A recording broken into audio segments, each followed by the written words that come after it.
Hi, everybody, and welcome to Traveling with Russell, and welcome to a new live stream, and welcome to Moscow, Russia. Yes, if anyone doesn't know, I'm in Moscow, Russia. I would assume quite a few people who are watching the live stream already know me from watching videos, or maybe they've met me on a cruise ship at some point over the years. How's everybody going today? So today obviously is Wednesday. I do normally try and do these on Saturday or Sunday, but I got a little bit sidetracked on the weekend. And actually a good time to do it tonight because my wife is away for a few days. So I've got the house to myself, or the kitchen as I'm in here now. So, but yes, I've got the house to myself. So I'm here and live, and I can do this. I can talk loudly. My wife isn't going to be upset that I'm talking so loud. She's gone away so she'll come back on Saturday afternoon. So she's gone away, I guess, was it Wednesday night, Thursday night, Friday night? So 3 nights, I guess, 4 days. So yeah, we've got 12 people watching live. I've got 2 different screens here, so just bear with me if I do look away. I will get a little bit sidetracked looking to one screen and looking to the other. So yeah, what we might do is we'll go through a few hellos. I can see some people who are already here. So obviously I can only see people who type in the chat. So where there might be more people live than typing, I don't know that you're here because there's not a way for you to see that in the analytics of YouTube. So the first person to comment was Easel Cat. How's it going? I did actually reply because I just basically pulled up the chat ahead of time and I just said hello back. So yeah, Easel Cat, welcome to the live stream. Kerry C. Hi, Russell. How are you today? I'm doing very well today. My wife left at 8 o'clock this morning. She actually woke me up and said, "Oh, I'm ready to go. I'm off." She had to go meet her friend, essentially on the other side of Moscow, about 2 hours away by bus, by metro. Well, maybe an hour and 45 away. And then they drove probably about 2 hours, maybe 3 hours by car. She got there about lunchtime. She's gone to what's called the dacha, or so in Russia they say dacha, which is basically kind of like a little house on some land. You probably might have seen other people's videos where they're, doing some gardening or growing some tomatoes or what have you. So there is another word that they use here a lot. It's called country house. So quite a lot of people live permanently in country houses, whereas dachas, people tend to just use them in summertime or seasonally, depending on the weather. So she's gone to her friend's dacha. So luckily her friend's husband drove them there and back, which is very nice of him. And they've gone there for 3 or 4 days between them just to relax and chat and probably watch some TV. I don't know what they'll do, eat some food, have some wine. So yeah, so today I actually had a bit of a nice day myself. I went into Moscow. I went to a car show. Now I did actually film it, and I will put a video together on the channel maybe today or maybe tomorrow now because it's probably a bit late later on. So I'm looking forward to. I know a lot of people probably won't watch a car show video because it's just cars and me not knowing much about cars, but I thought it was kind of cool. So it'll end up on the channel. I am trying to go to different conventions here. So there is a little playlist on the channel about conventions. So I went to a helicopter one. I went to a bread bakery one. I went to another one I went to a few different ones. One was like a cooking one. I can't remember which ones I went to now. There's 2 or 3 that I've been to. So good Leo is here. Hello. How are you doing? And how's your better half? Yeah, she's fine. Actually, this is kind of interesting. I just thought about this today, that going back to the dacha was the same place where we went when we were in the car accident going there. And we ended up still going there. We didn't really enjoy ourselves. We ended up going for 6 days. It was nearly a week, 6 days. But this is the first time Jen's been back. Jen and her friend, they've been there quite a lot over the years. I mean, it's kind of a place where they go to. So I was a little bit worried about them going there. Obviously, my wife's friend's husband drove them. rather than us going and our friend driving us, which is what happened last time. No, doesn't really matter who drove. We still were in an accident. A truck basically, let's say the word, collided with us, and we collided with another car, and it was a big mess. But my wife's leg's now healed, so she's basically back to, I'd probably say 95% full strength in her leg. I don't think she could probably run, but she could walk, and she can, I don't know, maybe she can walk fast. So yeah, she's doing well. I think she'll be probably doing a lot better tonight because I won't be home, I guess. So she's always on to me for putting the lights on so late, having the computer on. Yeah, so you know how that is, right, everybody? What new have you learned? Oh, I'm going to get through these questions here, everybody. What new have you learned since your last chat? What have I learned? I don't know what I've learned. I've not learned lots of things. Nothing's really excitingly changed in the last couple of weeks. I did meet a friend from South Africa who worked on cruise ships. Jude, his name is Jude. And we met up in Moscow and went for a walk. He and his, I guess it was his girlfriend. I think it's his fiance there. No, I think it's his wife. I think they're married now. He and his wife met. I thought it was just going to be he and I, and we were going to go for a walk around Moscow center and go to some different, touristy spots, the Red Square, Kremlin, and things like that. But she came along and we had a great time, the three of us walking around. And we actually ended up, what did I learn from the last time we chat? Let me tell you, good Leo. In Russia, you can get beer at KFC, at Burger King, at a lot of fast food places. And I don't know if anybody knows this, but directly across from where the Kremlin is, there is Alexander Garden, which is kind of a very famous garden right there by the Kremlin walls. And the Eternal Flame is right there. And there's a shopping center directly across called Ahotny Riyad. And there's an outdoor seating area with a few restaurants there. And there's a KFC, there's a Saboro, there used to be a McDonald's, and there's an outdoor area at KFC. And we sat there and had cheap beers, KFC prices for beer. And we had a great time with the view looking right at the Kremlin. I mean, if we'd have gone to any other place, we'd have paid 3 times the price for beer. So I guess that's what I learned. As long as you've got a great view and you've got good company, it doesn't matter that you're sitting in KFC having beer. So hit the thumbs up, everybody. Yes, if you like to. We've got 10 likes on the view, on the, what do you call this? Sorry, a live stream. I'm mixing my words up here. My gosh. Handsome. Oh, thank you. Thank you, Donkey Desi, American Professor. I think I've seen your name in some comments, if I remember rightly. So thank you. What are you doing in Moscow, and for how long are you there? I've been here a year now. Pretty much this week or so is roughly exactly a year since I arrived. My wife and I decided to move back to Russia. We were in Australia prior to that for about a year and a half. And we decided to move back here. My wife had some health issues. She had to have surgery. She had to have some dental work done. She was having some back problems, a little bit of this and that, old age, I guess, even though we're not very old. So she came back about a month before I came, and I've been here ever since. So what job do you do? I guess that's what you're asking, Donkey Desi. Sorry, it's a long name to pronounce. I essentially, while I've been here, I don't have a job, as in I go to work and have a job. I'm doing YouTube, if you like.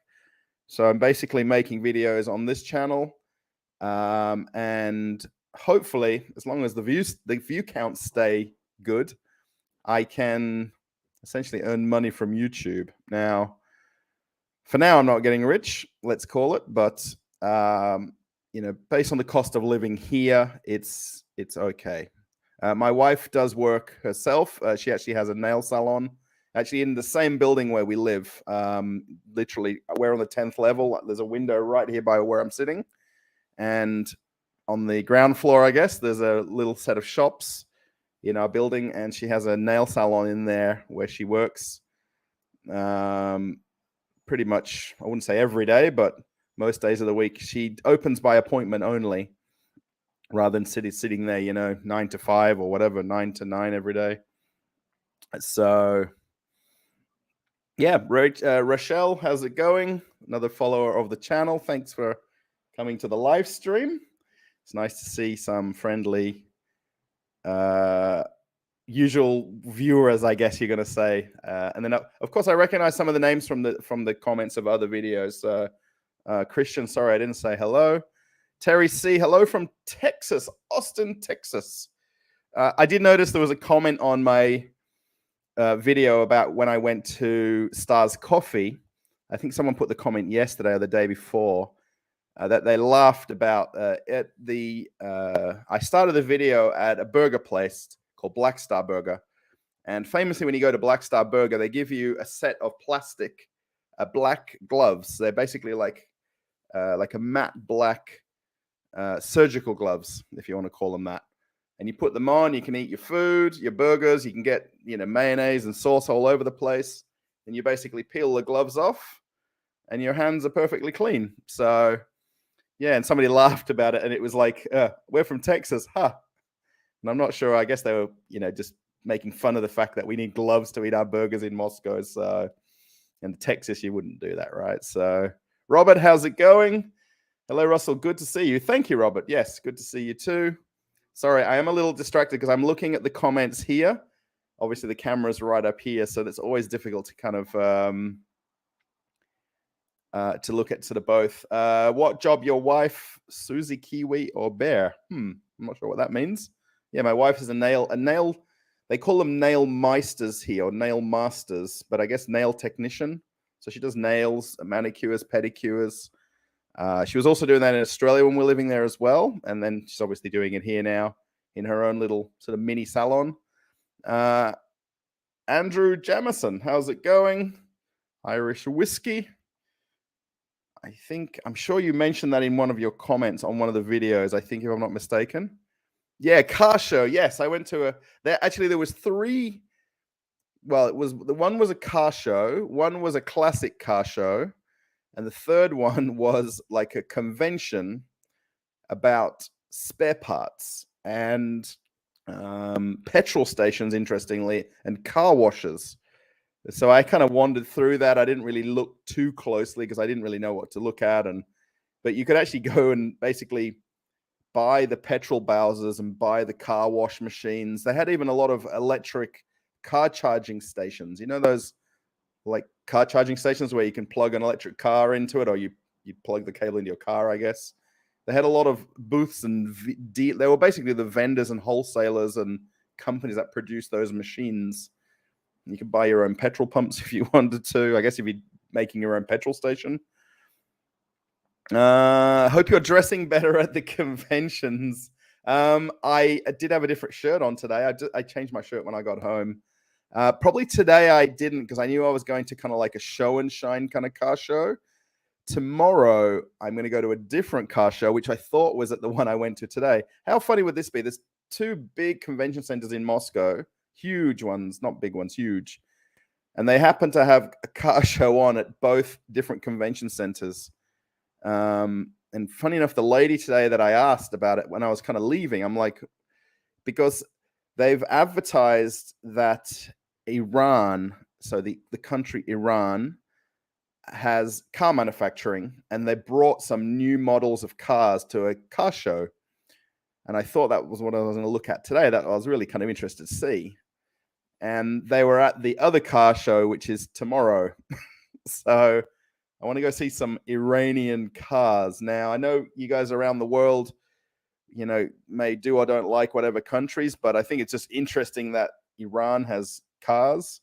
Apparently, they're kind of similar to the Ladas and the Renaults, which are kind of very common here in Russia. So it'll be interesting to see that tomorrow. I actually, I got a free ticket for it. Essentially, that ticket that I got for tomorrow, I got by getting like a coupon today, if that makes sense. It's really very messed up how it worked out, but it worked out. So yeah, tomorrow I think I'll have to dress a little nicer for the one because it's a little bit more like a proper, like the car dealers are there with their newest car models and things like that. So hello from Belarus, Narissa Flame. Do you watch? Do you know or watch Bald and Bankrupt, the YouTuber? He also travels to Slavic countries. I do watch Bald and Bankrupt. Yes, he's very. I really like him as a YouTuber. Obviously, he's British, but he's been living probably in Russia, and well, I think he's at the moment was living in. Oh my gosh, not Istanbul. Where was it? He's living in one of the other Eastern European countries at the moment. I can't remember the name where he's living. Not in England anyway. So yeah, I do watch him. I do like his kind of content. Obviously, I don't know what he's like in real life as a person, but I think if he's exactly like in the videos, I think he would be a very great guy. So, oh, hello. Oh, hello from Russia. Yes, здравствуйте. Oh, привет. Очень приятно. Yeah, I don't know a lot of Russian, by the way, so excuse me. Russell, can you speak Russian? Oh, this is the next comment. Can you speak Russian? Just wondering, since I never heard you speak it in your videos. I know a few words.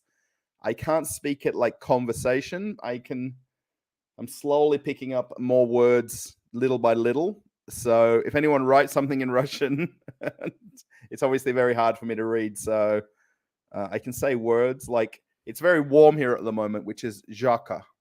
It's very warm, zhaka. So I can say Sloan, which is elephant. I can say all sorts of weird words in Russian, which people kind of laugh about a little bit. So, Michael, thank you for the super sticker, $10. Thank you very much. Actually, now that my wife's not here for the next few days, I'm going to be living off kind of takeaway food. My wife did buy some stuff in the fridge, so that $10 will be my lunch tomorrow at the convention. So the actual convention is in Moscow City. You know where the big you don't know, but there's huge skyscrapers in Moscow, and it's called Moscow City or New Moscow City. And the convention center is right next to that. So there's a few nice places I can go and have lunch. So thank you, Michael, for the super chat. A super sticker. Number one fan. When I put it up on the screen on StreamYard, it doesn't show the little picture. So I'm sorry. There's I guess I don't know what it is. Is it an avocado or a pear? I think remember this from last time. Do you like Russia? Yes. I've lived here on and off for 9 years with my wife. Obviously, we've been married for 4 years now. So actually, I think that's probably the most asked question I get while I'm living here by people that I meet, particularly either on the bus or on the street or on the metro or who I interact with. And that's probably the most asked question. Do I like living in Russia? I do. I mean, I'm very comfortable here. I mean, look, my wife's away for 4 days. I can go out and do my own thing. I can come home. I can go and shop. I can go out across Moscow and Moscow region. I mean, I'm very comfortable with the place. I mean, I'm not kind of like locking myself in the house and not going out anywhere. So yeah, I mean, I do like it. I mean, the thing is, it's not so much convincing Russians that I like it. It's basically just putting across some of the things that I do like. You know what I mean?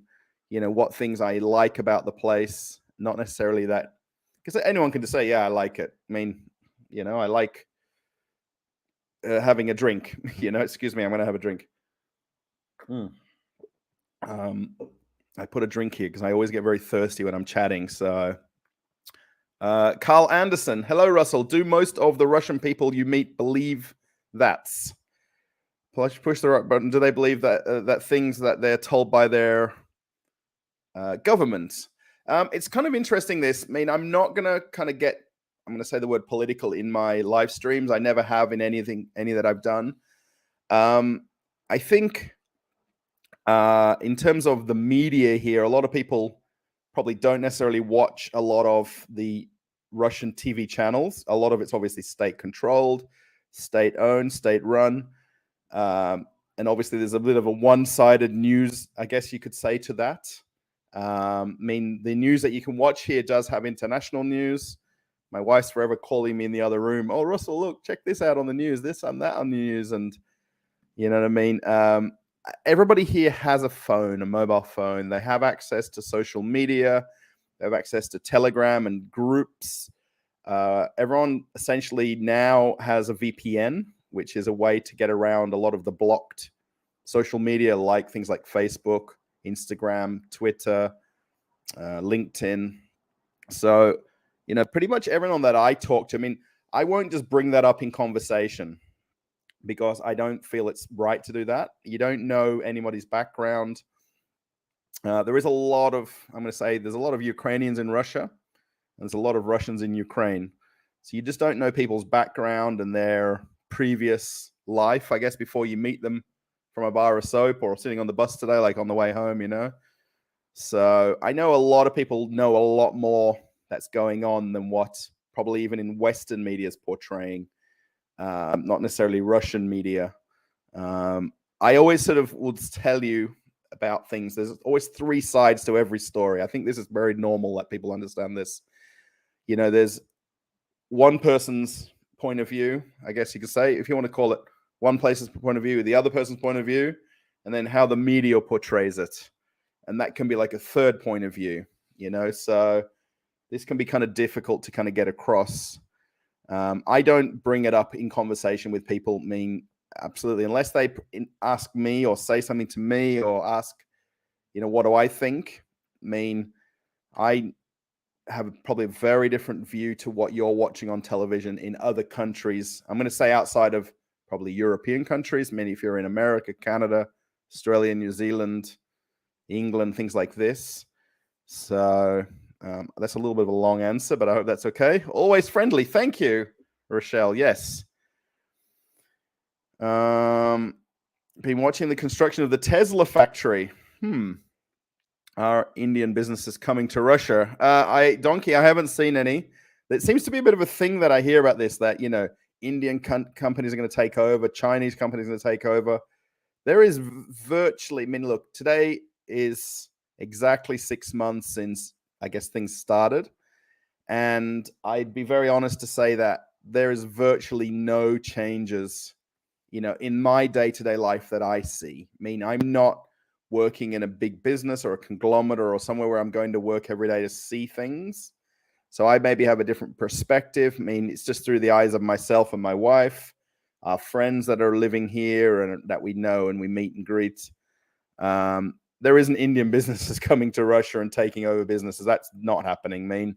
Maybe there's some Indian suppliers of goods, like, I don't know, like door hinges, for instance, or I don't know, engine oil or something like that. But in terms of taking over businesses, pretty much most of the big deals that have happened with a lot of the companies that have left have been Russian businesses that have took over, or Russian management and things like that, because they're in the right opportunity to do that. You know what I mean? They know the ins and outs of the Russian economy, the business, the government, the dealings, the paperwork and things like that.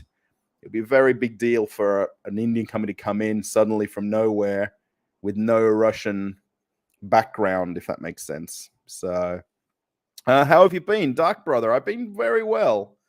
I probably should have done a live stream on Saturday or Sunday. The channel is almost at 10,000 subscribers. So if anyone's not subscribed, you're very welcome to subscribe. I'm kind of excited about that.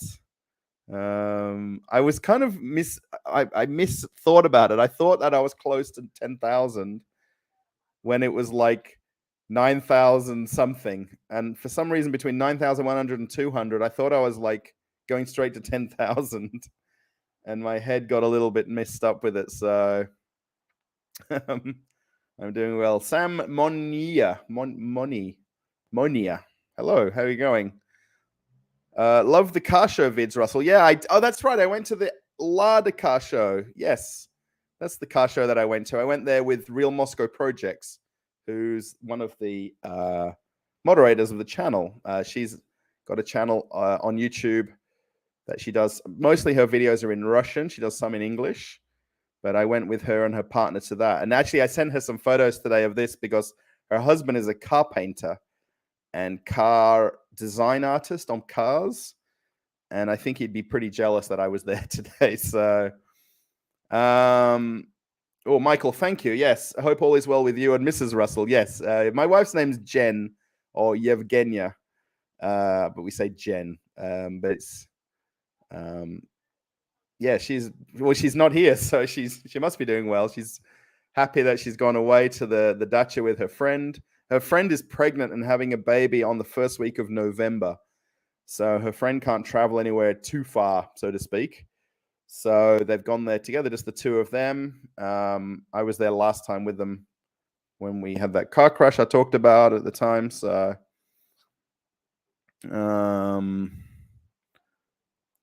rivers and lakes are drying up all over the world during historical heat wave this summer. How have the lakes and rivers been holding up in Russia? Dark Brother, I don't know any of these technical things about lakes and rivers. I know the Moscow River has got plenty of water in it. So I don't know about my neighbor. Actually, I've not seen him. I'm seeing him either the next day. Excuse me, next day or two. He was over in the far east of Russia for work by Lake Baikal.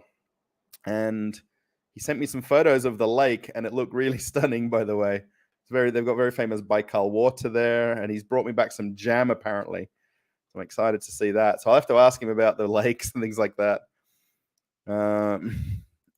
Excuse me. I'm painting stripes in the street right now, so I can't watch. I only have time to say greetings from Chicago. Oh, Glenn John. Sorry, got your name backwards. Sorry, I'm a little bit behind with the chat, so if you are not watching, shout out if you might be watching it on replay. Yeah, a lot of people may be watching now or later, so thanks.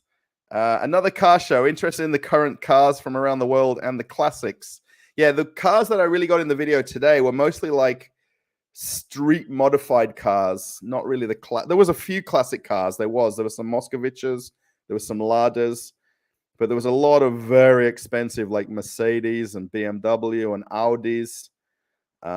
Yeah, some crazy expensive cars there. So that one was today's was more like a show and shine car show, I guess you could call it. The lady gave me like a guided tour in English as well, which I wasn't expecting. She's like, "Oh, I can walk you around." I'm like, "Okay then." So yeah, Prague. Yes, Sam. Yeah, that's right. Bald and Bankrupt Ben, his name is Benjamin Rich is his real name. Yeah, he's living in Prague in Czech Republic. Right. Actually, he hasn't made a video, I don't think, for quite a few weeks now. I think that he's normally just doing one a month or so. So deglazed whiskey or vodka. No, this is actually Baikal. This is I put it right here. This is Chernogolovka Baikal. It's kind of like Russian Coca-Cola. I guess you could really call it that. But it's actually, if you can imagine Coca-Cola with a hint of pine cone. Now, I know some people may find that a little bit strange, but it's cola with a hint of pine cone. But it's really very nice. And I've kind of got onto this now that I'm drinking less Coca-Cola.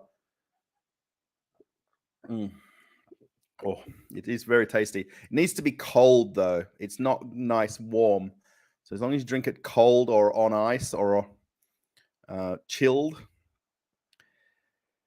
Yes, I believe that's where he said he was living. Right. Yeah, that's right. Prague, Czech Republic. Boldenbroke has kids still in Russia with their mothers. Yeah, I would imagine he does. I mean, he never talks about his kind of past and kids and things like that. But I imagine, over the years that he's been here, I would imagine he's probably had girlfriends and different things going on. So I can't read Russian. I'm sorry. So, and I don't have a way to kind of translate. Having a Jameson's while watching you. Yes. Nice. Enjoy. We don't have any. I don't think. No, we've got a bottle of Cuban rum that our friend brought back from Cuba when they went on holiday. And I think we might have some beer in the cupboard, some cans of beer, which we don't really drink at home here between us. So probably when I went out the other day with my friend with Jude in Moscow, that was probably the first beer I've had for probably a couple of months. Easel Cat, good to see you. Yes, thank you. Yeah, I saw your comment right at the beginning of the when I put the live stream schedule. So account manager or recruiter, since your English is better than Indians. And they get to know recruiters and apply to the client managers. Yeah, I guess, that's I understand what you're saying with the comment, but I don't know. I don't honestly and truly. I don't think, like people have sort of said, the Indians are going to be becoming the Chinese. I mean, I don't think that it's going to be that extensive. The changes, if you want to call it changes, you know what I mean. We're 6 months into whatever was going on from the date when things started, I guess. Yeah, today is exactly 6 months to the day. I guess calendar date, 6 months wise. And I don't have a way to block any comments today, so everyone's doing anything nice and friendly. People criticize Ball for traveling to Russia during the military conflict. Ball needs to go to Russia to see his kids. He can't speak freely due to the fear of not being allowed into Russia. Yeah, he has a Russian visa. When he got detained, if you watch the video when he went to Baikonur to the Cosmodrome, they on social media was his passport, photograph, his passport page and his visa page on social media at the time. I don't know if anyone saw that, but it was in Russian social media anyway. So, I pretty much any video he makes, he doesn't bring any background and about this talking freely thing. He doesn't bring that into his videos, and I mean, essentially, nor do I. So, it makes making travel videos difficult though, because you know what I mean? Me enjoying myself, and actually I've seen this in a few comments recently as well. Me enjoying myself going somewhere while things are going on. You know what I mean? It makes me look like the bad person. I guess he might think that as well. I don't know. I mean, that's probably why he's not done as many videos recently. Is my wife Kiwi or Russian? I'm from Australia, by the way. If anyone doesn't know, I'm from Perth, Australia. We were living there last year, I guess roughly a year ago now. I came over here. We were there for a year and a half between us. My wife is Russian. She's from Ufa, Russia, or Bashkiria, originally, but she's lived in Moscow since she was a teenager, basically. I understand English, I don't quite understand. How do you feel about Putin? Wow, these are big questions. Honestly, I can't really probably answer right or wrong here, this question. I don't really watch the news here, or like local news, and I watch it when my wife has it on in the other room, but I don't really know what they're talking about or saying in it. So, I don't know. I can't really answer. How do I feel about him? Russia's a big country. So living in Moscow, people will say this a lot. My videos about shopping centers and supermarkets don't portray all of Russia. I know that. I can go another hour away from here and it goes to small towns and villages, and there's less infrastructure. But people have what they have, right? And where they live. And I drove with my neighbor to the Belarus border. This is about 2 months ago now. And, we went to the small town. His friend was with us in the car. There was 3 of us. We went to his friend's mum's house for some dinner on the way home. And a little of a long story. It would take too long to answer in this question, but, it's a small town. It had all the little shops that we have here, the little convenience stores and mini supermarkets and everything you need to live. You know what I mean? It doesn't have a big shopping mall because it doesn't need it. People can get a train and come to other cities to do shopping. I guess in Australia, we would never really get asked that much, how do we feel about, Scott Morrison was the previous Prime Minister. How do we feel about ScoMo? Now Anthony Albanese is the new Prime Minister. How do we feel about him? He's a politician. He's doing politician things. We hope he's doing right by the country. We hope that he's spending the taxpayers' money properly. In Australia, it's law to vote in federal elections. So you have to choose one person or the other. There's typically 2 candidates in federal elections. And you kind of want to choose the better of the 2. And that's pretty much it. So... yes. Alex, how's it going? Greetings from Chelyabinsk. I started watching your videos in start of June, and your videos is great. I wish good luck for you, Russell. Thank you. From Chelyabinsk. Actually, there's another YouTuber that's friends with Bald and Bankrupt, NFK.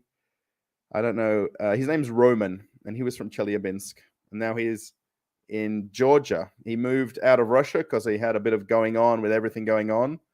He actually moved to St. Petersburg. Now he's moved to Georgia. But he did a lot of videos from Chelyabinsk. Have you given up on signing up to have you given up to signing up to be on a cruise ship? There is a recession in the cruise ship industry now, and many ships have been laid up in port. Yeah, there's not a recession in the cruise industry. There's a lot of challenges with cruise lines getting the visas for the crew members, because there's a lot of delays in the approving of visas, and for crew members to get visas to come back to America or wherever the ship is in the world. There's not a recession in the cruise ship industry. I'm not sure where you've read that. There's a lot of ships that have got pared back offerings, I guess, and events and activities because they have less crew members to run the activities and, manage more restaurants and more bars and things like that. So I am trying to get back on a ship this year at some point, possibly. I'm saying possibly because it's in the hand of the gods at the moment. I've sent emails off. I've pleaded my case to go back. I do have a American visa to enter back into the US from anywhere in the world flying there. So I do have my passport, my visa. I've got all my documents to join a ship. It's just in the lap of the gods now. Is that what you call it? The lap of the gods? Hand of the gods? The fact that Iranian vehicles are being exhibited is a big change. Yeah, it's interesting. I saw it on a Russian. I read a lot of Russian news from Yandex, which is the kind of like the Google. When I put it on my computer on my desktop here, it translates all the Russian websites into English, so I can read a lot of Russian news from Russian news on websites and things like that, or whatever it is, and they translate them. And yesterday's news came up about these Iranian car dealers or car manufacturers coming to display their cars in Russia. So yeah, I guess that's a big change. I guess you could say it's a big change. I mean, I'm curious what they've got there, what models they brought. The main problem with getting investments into Russia to replace Western clothes business is the fact that it is almost impossible to get profits out of Russia in euros or dollars. Yeah, that's very heavily spoken about with the oil and gas and things like that. So Russia's sort of making other countries pay for commodities in rubles, not in dollars. Actually, literally on the way home today from the metro station to my house, I catch a bus about 30 minutes ride from the last metro station when I came back from this car show. And the guy that I was chatting to, he was an engineer.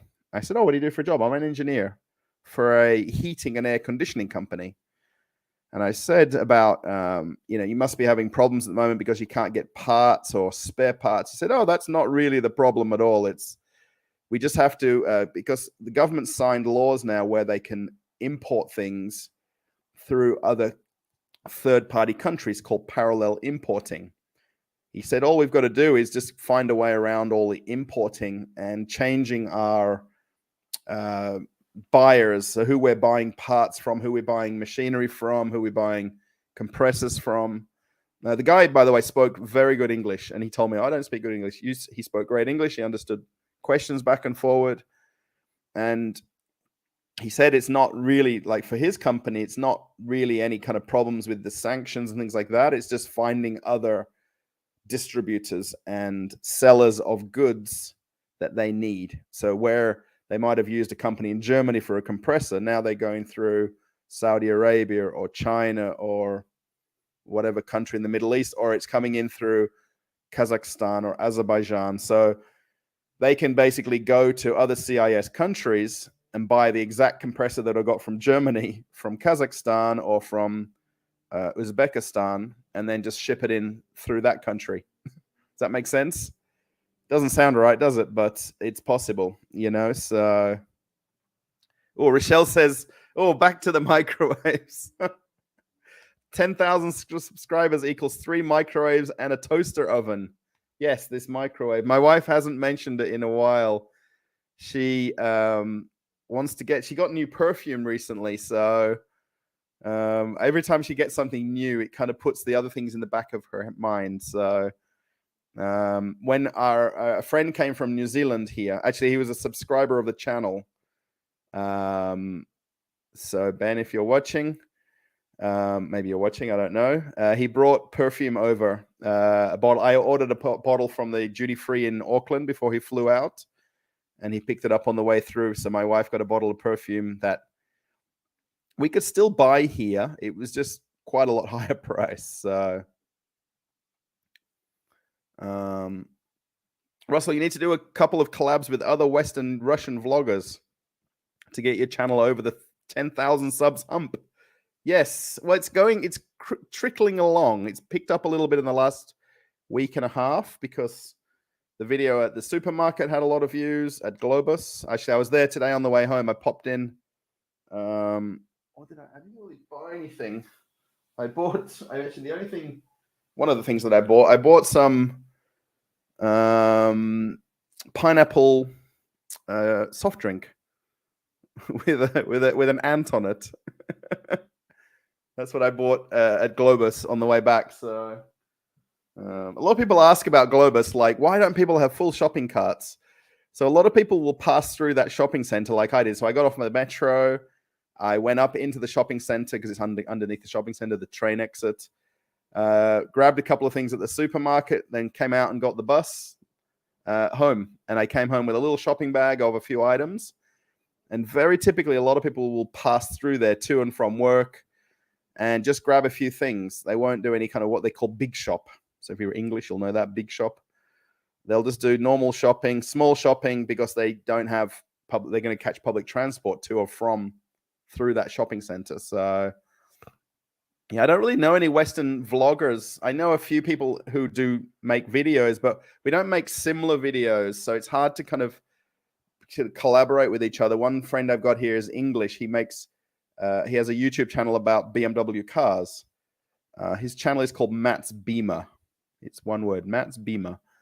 And you know, I wouldn't really be able to collaborate with him on a video about his car because it's not really what we're doing on my channel. So we are planning to meet up, and maybe we might do a walk around at the supermarket, I guess.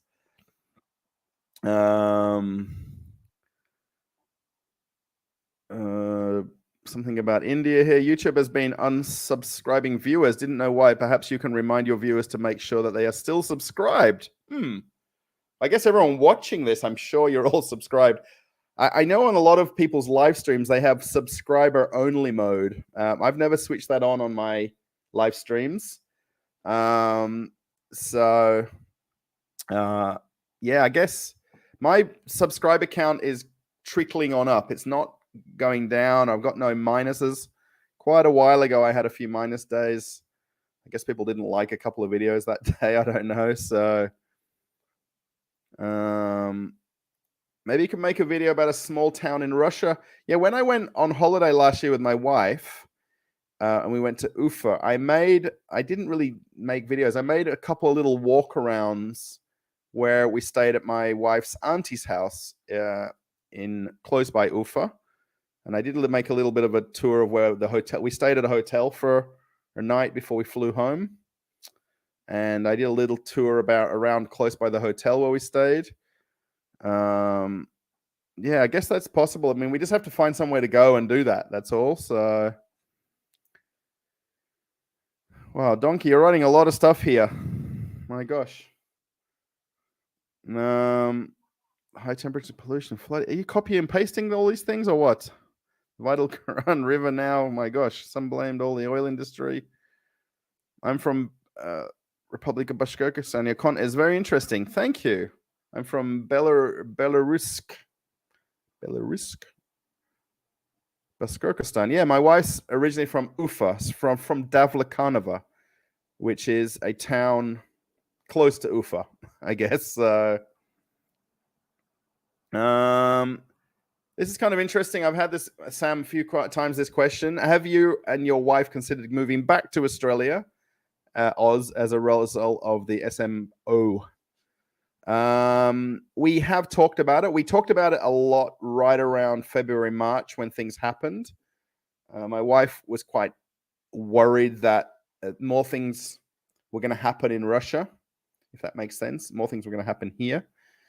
And obviously everything essentially has happened over in Ukraine, I guess you could call it, right? So we do have an exit plan, I guess, if we needed to get on the plane and leave. It would be a little challenging to do it because we've got obviously our life here, our apartment here. This is actually a rented apartment where we're living, but we do own an apartment in another town that we rent out. That's essentially our kind of address in Russia, if you like. I mean, I'm very open and will tell you everything, by the way, everybody. I'm not one to hide anything or say anything that I do. I don't have this or I've got this, and I don't have a lot of things. So we have talked about going back. My wife does talk about it more now than what she did right at the beginning. She wasn't scared to just leave. Like, there was a lot of culture shock for a lot of people that didn't think things were going to happen. If that makes sense. You know, there's a lot of people to this day who I would speak to here will almost say the word swear blind that it wasn't going to happen. You know, I mean, this won't happen. This won't come to this, da da da da da. And then the next person will knew it was going to happen before it happened. You know, so that's sort of how you kind of explain around it. But yeah, when we came here originally a year ago, so it's more than a year for my wife, exactly a year for me. We had a plan of coming here for, well, now it was a 1 year past already. 1 or 2 years was it was a short-term plan of coming here for maybe 2 years, let's call it, and then going back to Australia. My wife just, at the time when she left Australia, we were there for a year and a half. She has residency for Australia, by the way. She has full living rights in Australia, working rights, the fact that we're married, so she can fully live in Australia. She can get on the plane tomorrow morning and go without me, if that makes sense. So yeah, we haven't talked about it now or in the last sort of 3 months, but right when it all happened, we did, and we kind of decided we were okay here. I mean, our lives. So I'm really just going to talk for me and my wife, not for everyone in our town or everyone in the whole city, because everybody has a different situation. You know what I mean? It's like talking to my neighbor upstairs, Gleb, his name is. And I said, "Oh, would you want to live in Moscow Center?" And he's like, "No." I said, "If someone gave you a free apartment, would you live there?" "No." And he likes the town that we live in, like I like the town I live in. You know what I mean? And we don't even want to go live in Moscow Center between the two of us. I mean, so yeah, so I'm happy, you know. I don't know if that's answered the question. I guess I'm going around about it, but do you miss going to the real McDonald's restaurant, Jeff? I didn't go a lot. I don't think more than once. I probably went more before I knew it was going to close than I went in the whole year. Honestly, I literally virtually never went to McDonald's. I went quite 2 or 3 times in the weeks leading up to it closing. And then when I knew they all closed and there was still a 1 or 2 open, I went to those and made videos at them. I don't miss them leaving. This is one of the things that's hard to get across in the Starbucks video, because there's a lot of, I guess, Stars Coffee video, and there's a lot of negative. If you read the comments from that video, there's a lot of people being negative about it. It's fake this, it's fake that. They couldn't have thought up a different name. They couldn't have thought up a different product or brand or concept. I mean, if you look at it from a Russian point of view, if that makes sense, I'm an expat living here. I'm not Russian. I don't have a Russian passport. I wasn't born here. But think of it this way. A business closed. They put their business up for sale. Another company essentially bought the shell of the business. They didn't buy the McDonald's brand and things like that, because obviously they couldn't put Big Macs, Happy Meals, McFlurries in the menu. A Russian, the guy that bought the shell of the company already owned 25 McDonald's restaurants at the time. So his 25 restaurants were closed, and he had to obviously rebrand them to reopen them. So essentially, McDonald's is now what was McDonald's, Kuznetsovka, is now a Russian-owned company with Russian ownership, Russian management, Russian staff, Russian products that they're serving. So they're not importing anything to produce the product that they're selling now. So in terms of a business and an economy point of view, it's good for Russia.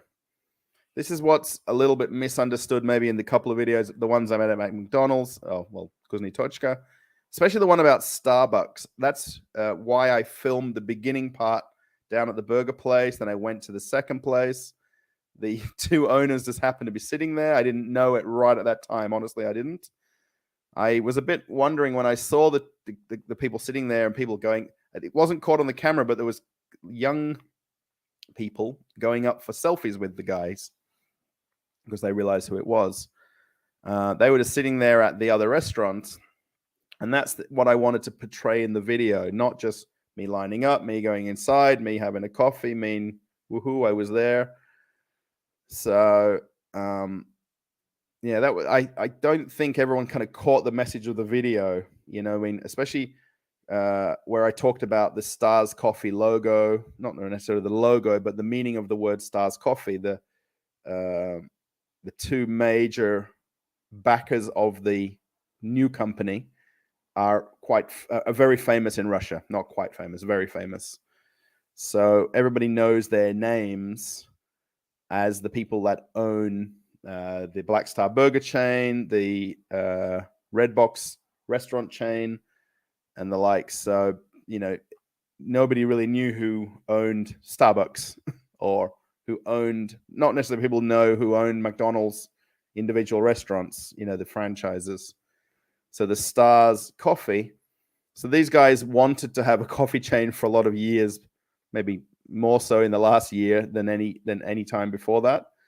And it was a great business opportunity. They got 120 locations overnight, I guess ready to go, so to speak. So, sorry, I'm just going to click something over here that keeps coming up. See, I don't miss McDonald's at all. Actually, at the convention center today, there's a shopping center attached to it because it's that big a place. And the McDonald's location in the food court is now opened as Kuznetsovka. The last time I was there a couple of months ago, it hadn't opened. It was completely closed up. So they're obviously just gradually opening location to location. So, Sam, you might want to change the name of the channel to Retailing with Russell. Yes, somebody mentioned that about shopping with Russell. And I might make that a poll question for the whole channel. If I did a poll today with 50 of you guys, I think maybe the answer might be a little biased. I don't know. So, but yeah, someone mentioned about calling it Shopping with Russell. The traveling thing has left the channel a little bit open to other videos. So, yes, that's in the works. Rochelle, what about a collaboration with Constantine? Yes, he and I are going to make a video as soon as he gets back to Moscow. He was here for work about 2 weeks ago, maybe 3 weeks ago now, 4 weeks ago. And we just couldn't get the right time to meet up because he came literally for 2 days or 3 days back to Moscow and then went straight back to Rostov where he's living. So 1,000% we literally live. If I got in a car, if I had a car, I would be at his house in 15 minutes, which is very close for Moscow, or Moscow region it is anyway. So yeah, he actually has promised me, and he asked me already, he's going to do a shout out on his community tab of his channel when I get to 10,000 subscribers. Actually, he said, I'll do it now for you when we're at 9,100. And I said, no, we'll save it till 10,000. So I know he's going to do a community tab post when it's close to 10,000 subscribers. So yes, I do chat to him very regularly on Telegram. We have a chat that we do, and we've created a little group as well, English speaking Russian YouTubers group, and there's 14 of us now in that group that have channels in Russia that create content in English. So yeah, whatever became of the apartment that you and your wife are thinking? We bought it, thinking of buying for a rental income. Did your wife buy the apartment? You did a video on? Yes. Actually, the guy called yesterday. There's a guy now in it for pretty much a calendar month. That was our third try at getting a tenant. The first person rented it for their parents, and they didn't think it was too small, which I completely agree. The second girl, she said that she didn't want to move in because her friend didn't want to move in.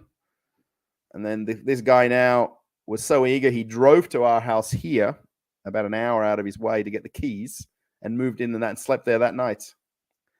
So yes, it's done deal. It was done deal quite a while ago. Well, at the time of the video, I guess. And the guy, literally, he called my wife last night because my wife's like, oh, he's calling. And he was calling because he's worried about the water and electricity bill.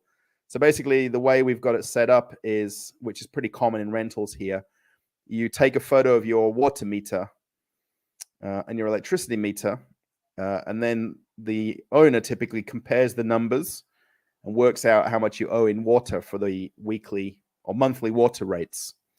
So really and truly, the guy was quoting numbers to my wife on the phone, and she's like, no worries.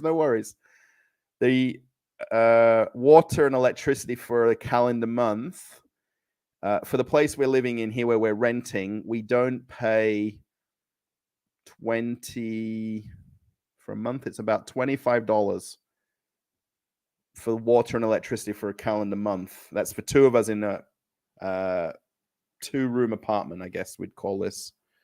Probably the place where he is, in that one-room place, he's not going to pay more than 10 or, well, I'd be scared to think it's $15, $10 for a month for electricity and water. And he was calling last night to confirm how much he owed. And I said to Jen, look, it's probably going to be 600, 700, 800 rubles. And he's worried about it. Like $10, $12, $15. So yes, that's all worked out. That was the first phone call we've had since he moved in. So all we expect is him just to transfer the money for the rent. So actually, I don't see any of it. My wife deals with it, and I don't see any money, essentially. Sorry, but it's true. Probably since I've been here now, because of the fact I can't use my Australian cards here, I probably spend less money. I have less money. I don't really need lots of money. Sorry for being quite honest, but yeah. Hey Russell, is $3,000 a month a comfortable budget for living comfortably in Moscow? How much is the rent for closer to Moscow apartments now? Dark Brother, this is probably the most impossible question to answer in terms of budgeting. 3,000 US. The thing is, Dark Brother, is if you come to Moscow, and unless you've got a suitcase of US dollar bills with you, or you've got a way to get money, you can't get money here. You can't go to an ATM and withdraw it. PayPal doesn't work. Western Union doesn't work. MoneyGram doesn't work. Credit cards don't work. So it's very, very impossible. I mean, 3,000 US is probably a comfortable amount to live on. It's really down to how much rent you're going to pay and what part of Moscow you're going to be in, how much rent you pay per month. Because, that's not necessarily, I mean, $3,000, it's, you pay your rent, water, electricity is very cheap, phones are very cheap, internet's very cheap, but it's your maybe day-to-day expense like food. So are you going to eat in? Are you going to take away? Are you going to buy and cook food? How far are you traveling to or from work? You're going to pay for metros every day, for the buses and trains. If you're going to have a car, where are you going to park it? Petrol. Petrol's very cheap here in terms of the average price.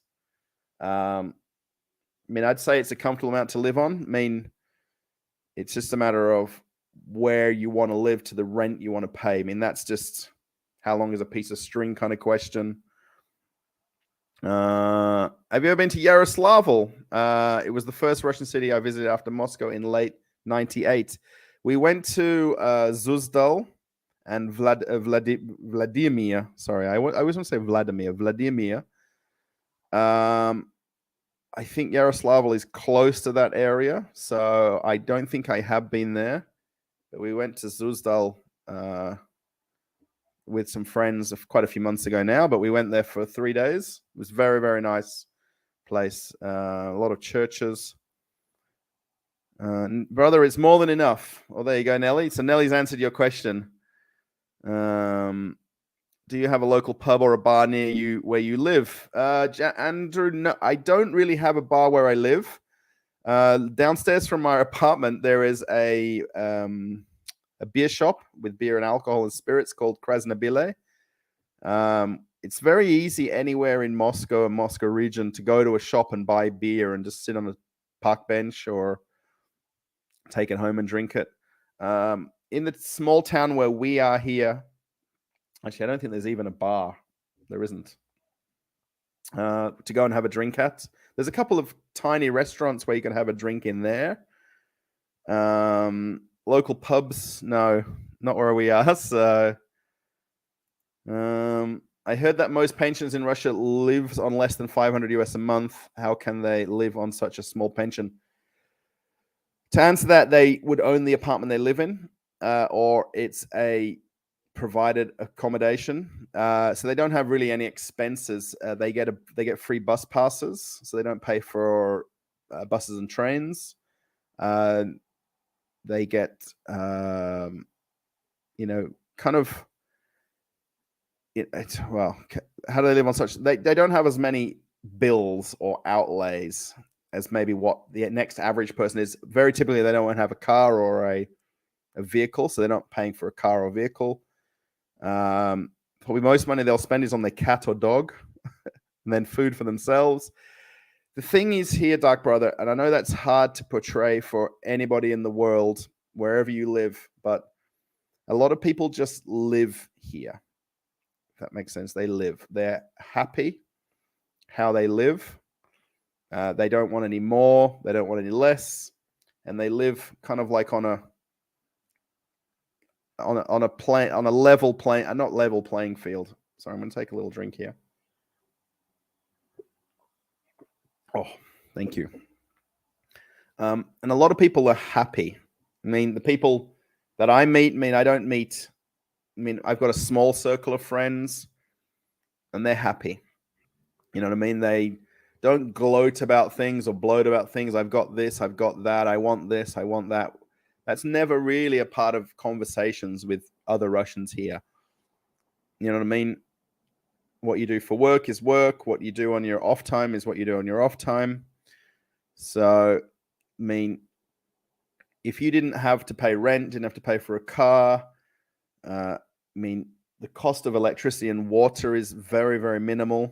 I mean, maybe a pensioner would have, say, a retired person would probably have a cell phone. I mean, you can get away with paying $5 or $6 a month for a cell phone, mobile phone.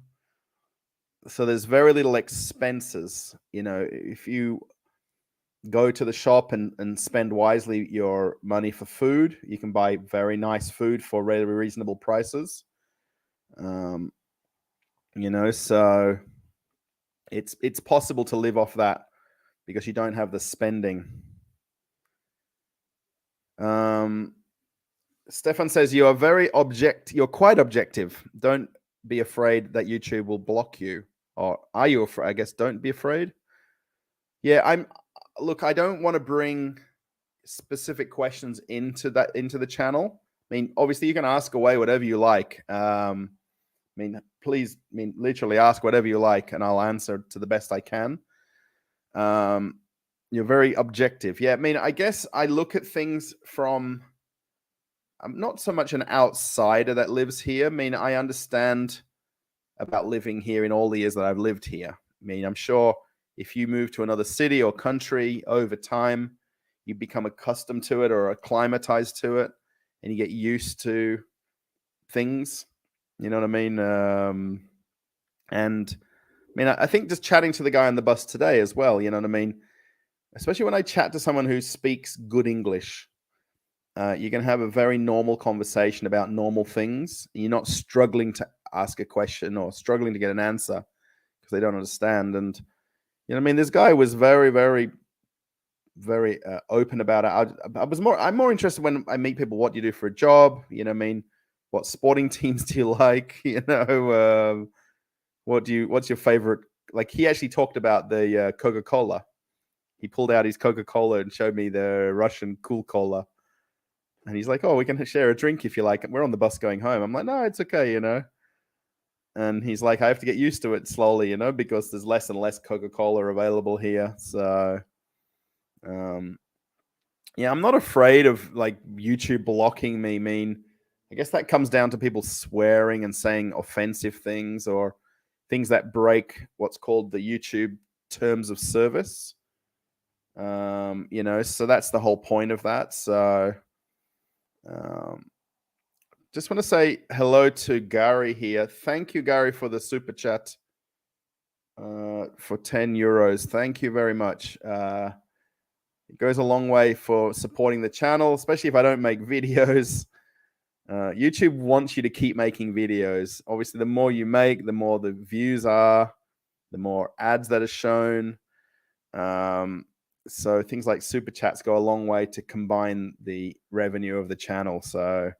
And also, Gary's celebrating 4 months as a member. I can't put that up on the screen, unfortunately. So yeah, Gary's one of the members of the channel. There's a few extra perks. I know most people don't catch it, but I do put the videos a little bit earlier. I do members-only community posts. I want to do more, but I'm just... all these things I want to do and I don't do, so... Dark Brother, your friend recently did a video showing that Tasty has run out of potatoes for the rest of 2022 or until the next potato season. No more French fries is real at Tasty, period. So this is sanctioned Ivan. So just to be very honest, I haven't chatted to him in a little while. I do watch his videos when they come up just to see what he's doing and where he's going. So one thing, I think he did mention it in the video, but didn't probably point it out clearly, is some of the newly opened locations have a different menu to the original opening restaurants from, it's probably 3 months now, I think. Has it been open that long? 2 months? 3 months? 2 months.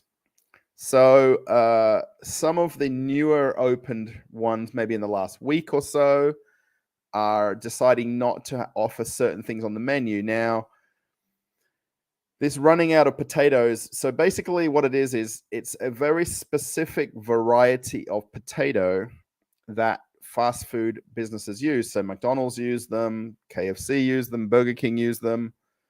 And it's a specific variety of potato that deep fries. So you basically can cook them in the frying oil, then they get snap frozen, and then they get re-cooked for heating for use in the takeaway restaurants. Hope that makes sense. So there's basically not enough of that particular potato that typically a lot of fast food places use. And prior to the 6 months, they were mostly sourced through Europe. And obviously a lot of those avenues have closed. So a lot of these companies have to source those particular potatoes through other countries, and they're not as available. So hopefully that answers the question. I went to Burger King today for lunch. I didn't even go to the Kuznetsy Tochka right there. And I got fries with my burger. So Burger King still has fries. It's not an issue at all. Yeah, it's not the whole of Russia. I mean, when you watch one YouTuber, I guess it's like watching me and me saying something, and that's the truth, right? Even when he made that video, actually in the little group chat that we have, he made a video where he went swimming at a lake and he put radioactive water as the thumbnail. Now, that is not, he didn't even talk about that in the video. It wasn't anything to do with the lake he was at.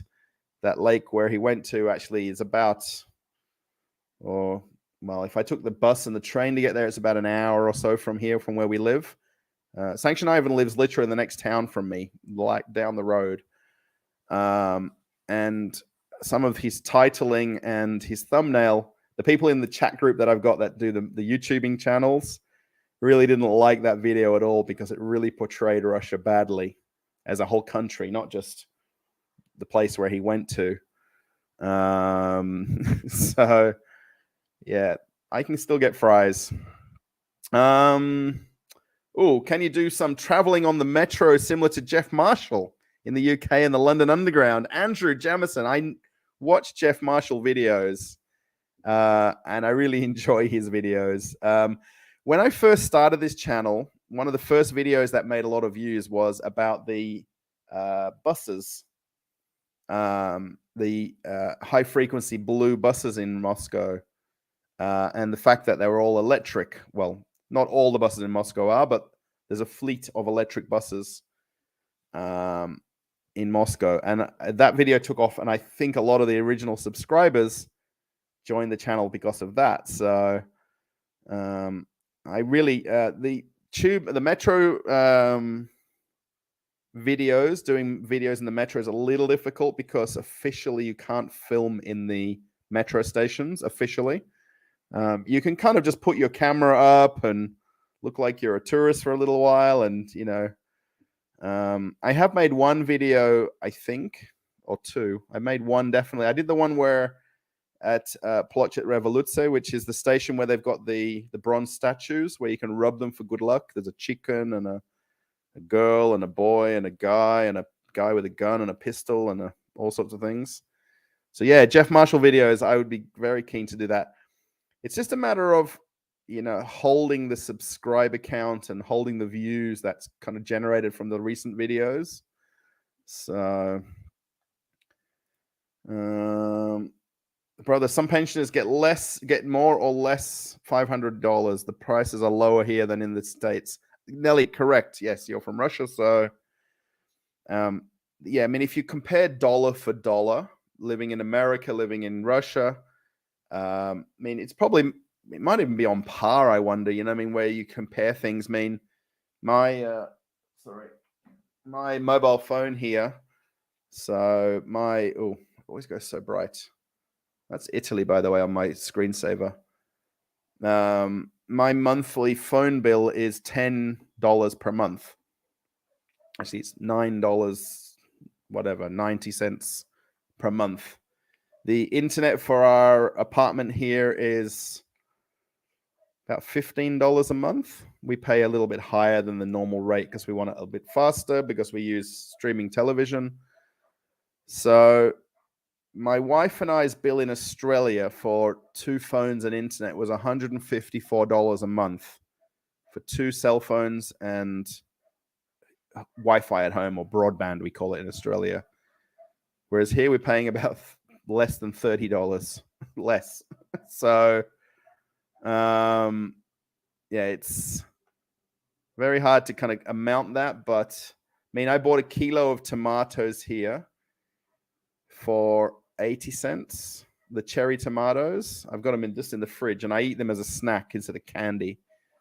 So, I mean, that's the thing. You can shop here very wisely and get very good food, especially at the moment in season food as well. Life with, there we go. Anyone for toast? Oh, nice channel name. Hello. Shopping with Russell sounds naff and far too niche. I think they are trolling you. How about Life with Russell? Yeah, that's interesting. Yeah, the trolling thing, I understand that. I mean, I guess because of the fact that I've done supermarket and shopping center videos, I kind of enjoy making those videos. I mean, I find them easier to make than maybe walking around looking at cars today, because I don't have the knowledge of cars. Real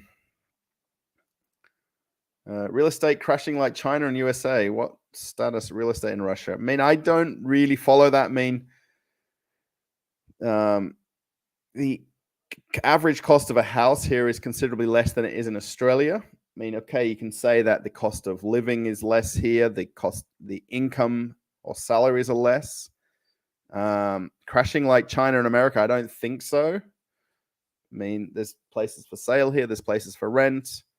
I guess the market is buoyant. I mean, it's a matter of people wanting to buy and sell as well, right? I mean, it's like our building here. We keep looking. There's a nice apartment on the top level, on the 14th level, which is bigger than this place, right? Actually, really much bigger, triple the size. But it's not come up for sale in the last few years because whoever lives there is completely happy, so they don't want to leave. We can't buy. So agreed. Life with Russell. Oh, thank you. That's nice. Yeah, life with Russell. If my wife could be in the videos more, I could incorporate her into it, and that would really be kind of a thing, but she doesn't want to be in any videos. If you watch that video about me filming the apartment tour with her, she looks like she's just unhappy the whole way through the little pieces that I filmed with her because she doesn't like being on the camera. I know it looked like she just wasn't interested, but why did you decide to live in Russia? Max, I met my wife. Well, I met my would-be wife in Thailand while we were on holiday quite a few years ago. And I came here on a holiday the first time around, and we got on like a house on fire, and we did very well, and did very well as a couple. And we got her visa to come to Australia, her residency. And then we're back here now. And currently we're both happy. I mean, you can be happy. You know what I mean? It's allowed, right? I think it's allowed. So, wow, I'm very behind on the chat. Thank you, Gary, for the super sticker for 10 euros. Anybody that sends super chats, super stickers, it's definitely a way to support the channel. Gary, you weren't here for the very beginning, but Jen's not here for 4 days. She's gone to a dacha with her friend who's going to have a baby in November. So they've gone away for the kind of last hurrah, I guess. And I did say that someone else had a super chat earlier that the money would go to my lunch tomorrow. So I've got food in the fridge today for dinner. My wife prepared something yesterday for me, but after tonight's food, the fridge is kind of empty, sort of thing. So, oh yeah, good evening from Germany. Missed some of your some sea chatter. Anyway, thank you for all joining the vlog. Yes. So yes, everybody, Gary is the channel moderator. There's actually 3 channel moderators if we ever catch anyone else on the live streams. So he'll also take care of anybody, anybody that's got any unfriendly comments. So yeah, by the way, 39 likes on the video. Thank you, anybody who's put a like or a thumbs up. I guess it's a thumbs up, isn't it? I wonder if there's any thumbs downs. I can't check that right now till later. So, yeah, brother, you can take cash or get money through Bitcoin account. Yeah, Nelly, I've never looked into doing Bitcoin. There's another website called Donations Alert, which works as well in Russia. So when people make donations through that account, you can get money directly to your Russian bank account. I haven't got that set up. I guess I should. But yeah, basically the way we've got it set up through YouTube, so through super chats and super stickers and things like that, that goes into the monthly AdSense of YouTube. And then the 21st of the calendar month, they pay that into my Australian bank account. This is the hard part now. And I can get that money through there. So essentially it's my wage while I'm living here. Pretty much no matter what. I think most people have a wife or life or girlfriend, boyfriend. So pretty much 99% goes to my wife, and I end up with about 1%.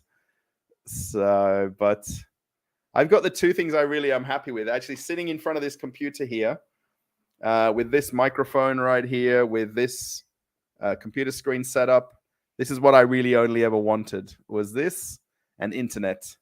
And I've got it. And then everybody, I don't know if, has anybody watched the last two videos? The Stars Coffee video and the Globus video. This is what I got. It's already open, of course. This is what I got from my friend in New Zealand. So for anyone who has given super chats or super stickers in the last previous live streams, these are the I don't have it's in my bag, the actual microphones, but these are the famous microphones that a lot of YouTubers use. And it's actually, if you have a look here, oh, I can't do this because I'm doing that. Oh, that's weird. Made in Australia. Check that out. Australian made and owned. Yes, Rode microphones. Not sponsored whatsoever. These were bought from my own money. I bought them from a New Zealand camera store in Hamilton, where my friend lives, and then he flew to Moscow, and we've met up twice now. We've actually gone out a little sort of outings in Moscow together, and I'm meeting up with him next week again. I'm going to take him to a very big fruit and vegetable market, the biggest one in Russia. So he's looking forward to doing that as a day out. You think things getting better or worse now in Russia since sanctions? Banganzuzi. I'm going to say from my point of view, because obviously everybody in Russia has a different thing going on in their life. So their job, their work, their school, their day-to-day life, and how things affect everybody. So we'll talk about, just to compare Constantine for a minute, or Inside Russia channel. He obviously works in a fairly big company. What he does for a job, he obviously has wife, kids, a lot of commitments, obviously, with his children and things like that, and the uncertainty around his job. He has obviously car and things like that. You know, I don't have a lot of things that are happening in my life here. My wife obviously works. So, I mean, in terms of how things are going, I mean, for my wife and I, it's almost unchanged. I know that's hard to kind of accept, but I'm only going to talk for my wife and I. So Zhenya and myself, she's not here today, but I keep pointing over there like she is. But, you know, in terms of her business in the nail salon, the drills that she uses on her Dremel for her nails, you know, when people have their nails done, manicure, pedicures, the price of them has gone up. Not a lot, a few rubles each. Pretty much all her things like cleaning equipment and her day-to-day things she needs to buy to run the salon, supplies, I guess, has gone up a little bit. Not a lot, but a little bit. You know, so that factors into the price she charges for her nails. You know what I mean? The rent for her salon downstairs hasn't changed. The guy has never changed that. So none of that's a factor. What we're paying to rent here for our phone, for our water, electricity has not changed. You know, so the cost of things at the supermarket's gone up. I mean, some people say it's gone up 40, 50%. I mean, every item hasn't gone up that much. I mean, probably some things that are clearly imported to Russia have. But in supermarkets, the mass majority of things are from Russia. So there's not exactly a flow-on effect of the price because they're locally made or produced or sourced goods. So, I mean, the banking situation for me is the main thing that's changed.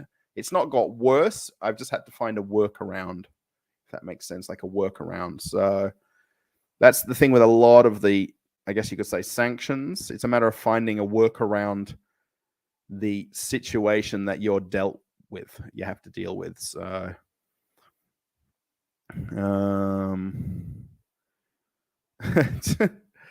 the average Russian pensioner has around 2 million rubles in savings and spends it on their grandchildren.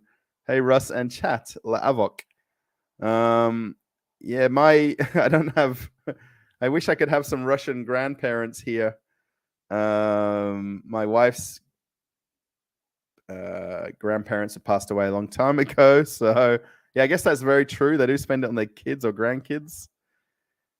For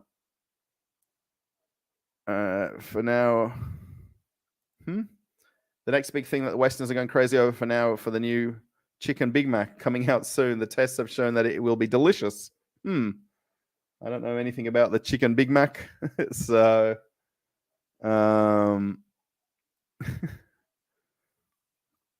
no negativity meant from my comments. No, it's great to be here on your live. Finally, I've been following your channel for a while, and I think your videos are very interesting and fun at time. Fun at the same time. Thank you, Alien. Oh, nice name and channel, by the way. Thanks for being so kind about the channel. It's nice to hear from some people. So yeah, that's right. Our government help pensioners and other people with paying their accommodation if they don't have enough money. Yes, so either through government assisted accommodation, or they find accommodation, or they completely agree with this. So what has changed in Russia? It must be a tense atmosphere.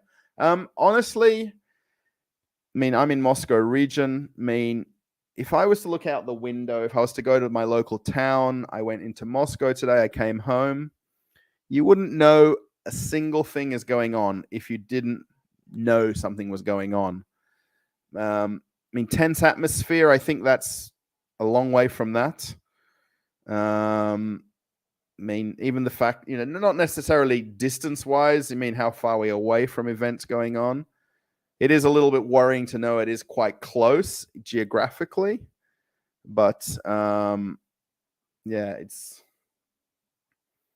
mean, I wouldn't say it's tense, but in terms of what I do day to day, I mean, I do go out in Moscow pretty much every other day to do things. I mean, I don't see physically any difference, even the amount of people on the road, on the street. Okay, you can say there's less people in the shopping centers. I mean, do I go there at the wrong times always and that happens? I'm not sure. So, yeah.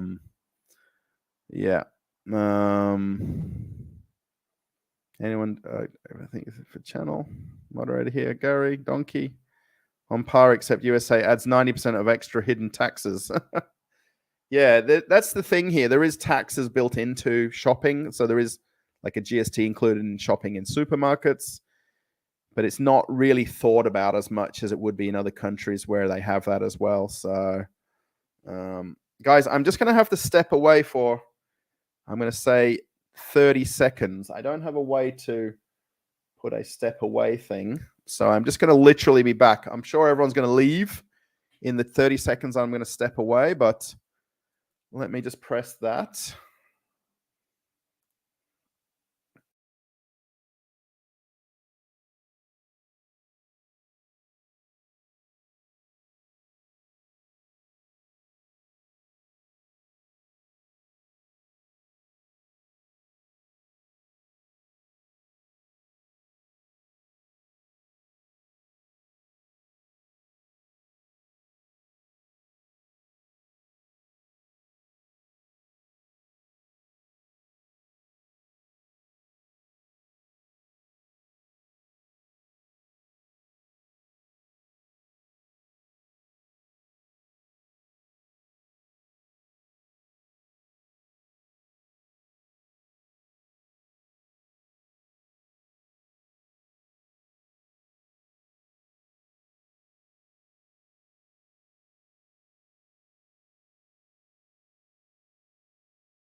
Okay, I'm back.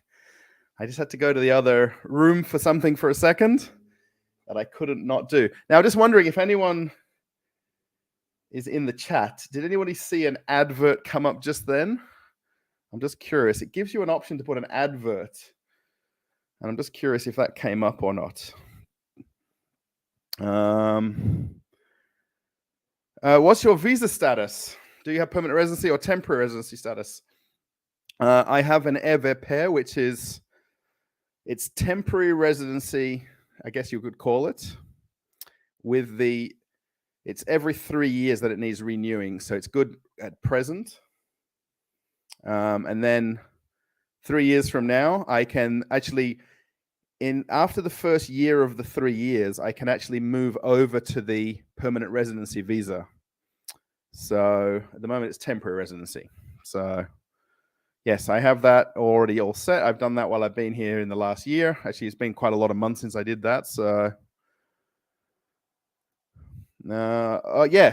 she's doing well. Actually, she went back to the dacha where we had where we had the car crash on the way there last time. So I was a bit worried this morning when she left because I was concerned for her to get there. Her friend's husband drove them there.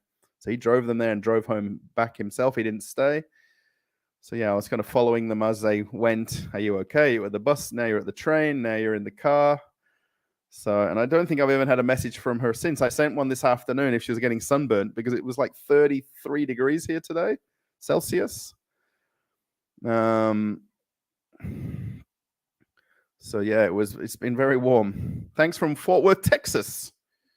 Would you know how breweries are doing in Russia? Now, the thing is, Macy, I mean, what I can probably say is that's very not so. Oh, that's too bright now. I feel like that wasn't bright enough. Now it's brighter. It's the same light on. The liquor store downstairs is it's a beer shop with beer alcohol. It's got, everyone's watched the video there, the typical Russian liquor store video. There's probably less imported beers in the beer fridges, I guess, if you want to say that. But actually, there again, saying that today, at the supermarket today, I saw Corona in the fridge. I got a soft drink, and then I walked through past the alcohol, and I saw the beer section. And you can still get Corona here. You can still get Heineken here. You can still get Carlsberg here, which are all imported beers. Corona, obviously, is not.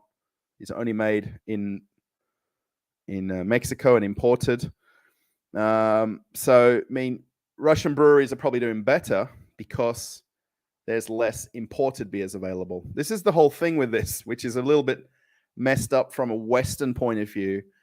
You know, like Chernogolovka, for instance, like, you know, obviously at some point where there won't be Coca-Cola, where there won't be Pepsi, these guys are going to fill a very big void.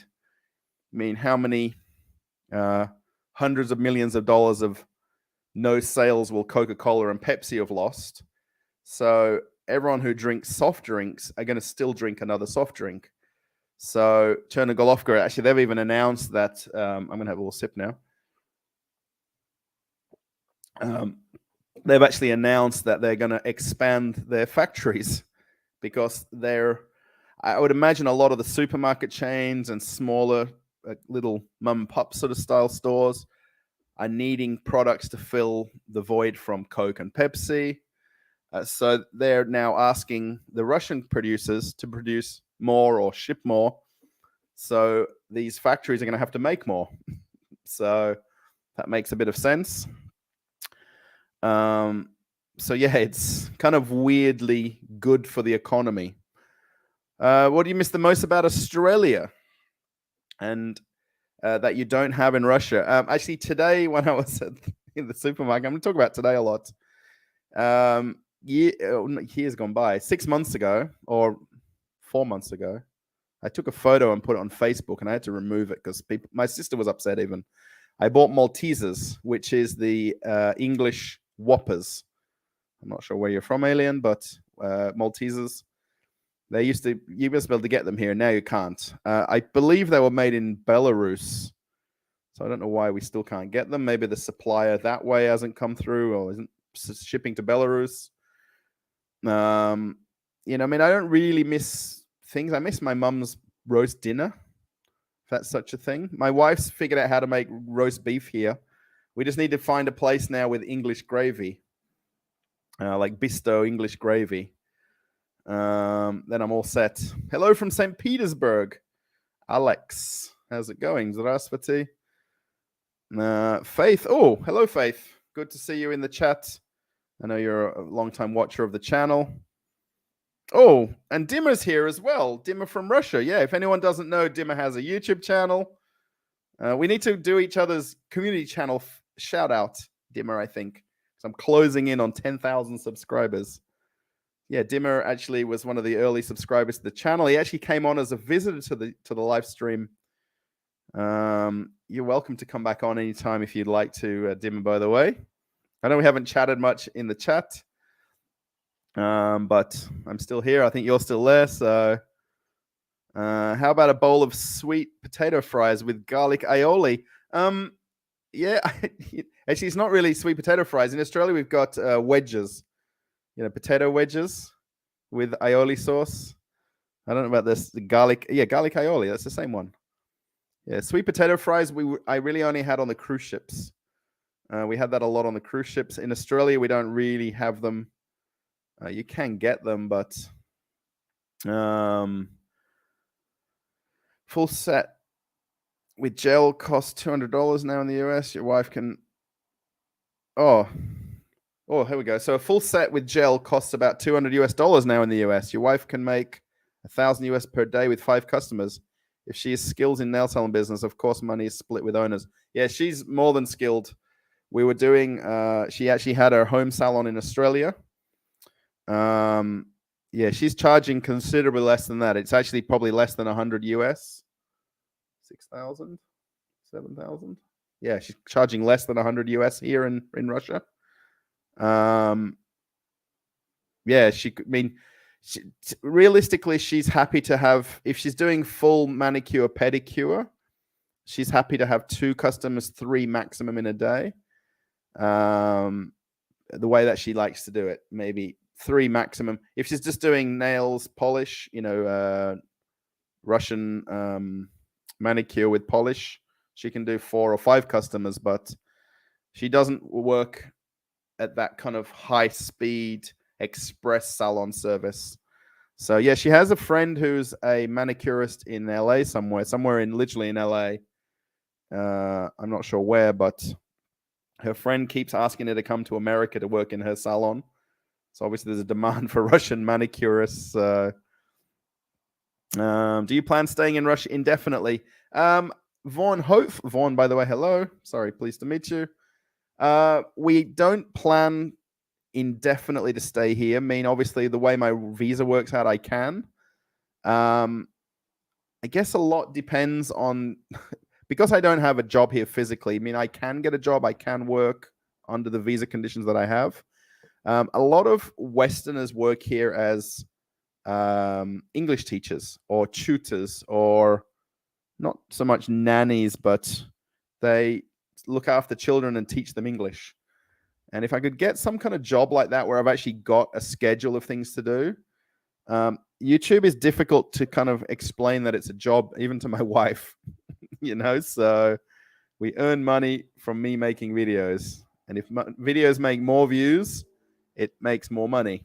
If a video doesn't get views, make another video. So, I've more than got an opportunity to go back to Australia.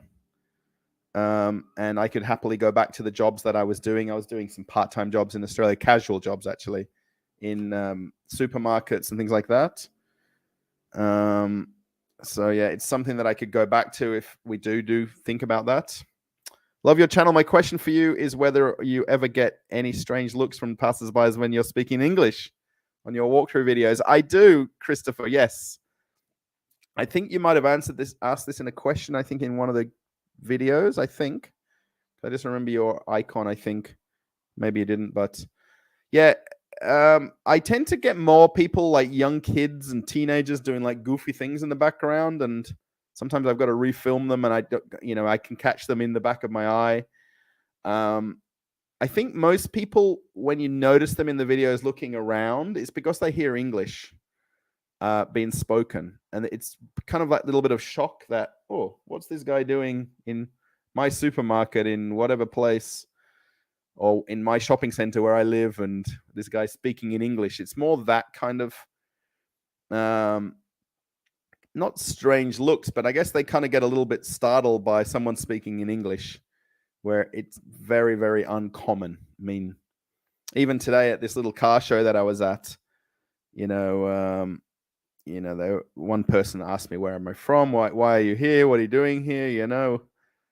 Everyone's always a little bit kind of shocked by the story of me.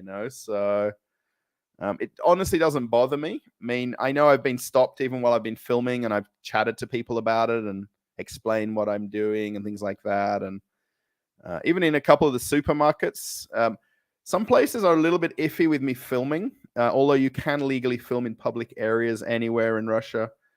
You just have to explain that to them because they probably don't know that through any training or any kind of training for their job. So it really doesn't bother me, really. Actually, not necessarily the less. I mean, the idea is to film things and make it look natural. But obviously, if people are in the background or if somebody's looking, what's he doing? Looks a bit strange for the video. But I mean, I try to kind of not get obvious people walking in the video, but you can't avoid it sometimes, right? So. Oh, Leo, yes, thank you. Don't forget to smash. I don't like saying smash the like button. A lot of people, YouTubers, say that. Yeah, the videos. That goes for any video you watch. I'm yet to have 100% positive video in the last 20 videos, I think. So yeah, it's thank you. Yeah, an ad appeared, and Marcy didn't see it. But anyone for toast? That'd be an interesting YouTube channel, wouldn't it? Anyone for toast. Gary said he didn't see it, so that's interesting. Do some Russians look at you with suspicion when speaking English and walking in shopping malls? Yeah, I guess this kind of plays to the previous question. Yeah, it's not suspicion. I think it's just more that he's speaking English. I think that's probably the easiest answer. There's no worry with what I'm doing. I mean, not everybody does film, of course, but like when I went to the coffee place, particularly when I went to the opening of McDonald's, there was a ton of vloggers and bloggers there at the Stars Coffee place. There was one other guy there when I was filming, and there was actually some media outside, literally outside next to me. I don't think I caught them in any background, but there was a TV station filming some kind of outside shots. And there was another guy that was definitely filming a YouTube vlog of some form because I saw him inside recording himself eating and testing things and all that sort of stuff. But yeah, even when I was in line to go inside there, the couple that were behind me, they were behind me because they filmed that little part. They were completely nice and chatted and, kind of curious. It's really just to explain that, I mean, pretty much all the videos I make, I'm not belittling something or being negative about something or bringing it down because I don't have a reason to, so yeah. I guess you should make more videos about checking interesting Russian cafes or restaurants. People love watching while they're eating, and they're eating very often. Yeah, I've seen this where people do like restaurant reviews, and we did try that on a live stream, my wife and I, at the local sushi place here. And I'm not sure how it came across because I couldn't really read the chat as I was doing the live streaming part. So, yeah, I did the one at the shopping center when I tasted the Kuznetsy Tocha again, when I did the follow-up one. Actually, I got more comments about the lady in the background than I did about me eating the food. There was a lady that right behind where I sat right away from all the other takeaway places. But the bench seating where I sat backed onto a phone repair place, like a little booth that had a phone repair place. And when I sat down there initially, there was a lady there, I would imagine getting her phone fixed or a screen fixed. And I thought I'd kind of cut her out of the side of the video because my camera has a very wide lens. And there was more comment about that girl in the background than the video. So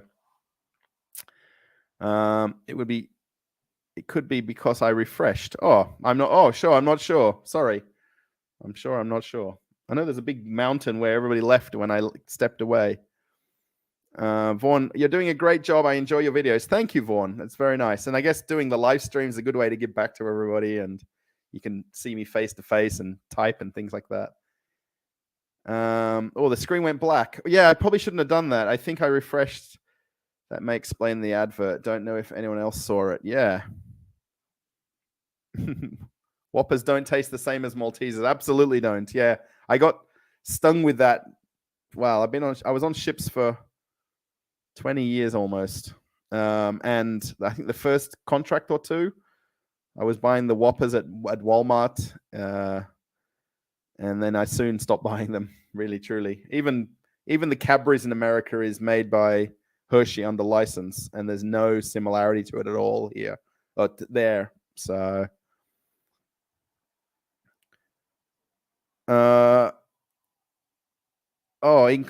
incognito. I bought back so much Gravox and chicken salt. Yes. I wonder if anyone in the chat knows about chicken salt. Does anybody know what incognito is talking about? Gravox is obviously gravy powder, but chicken salt.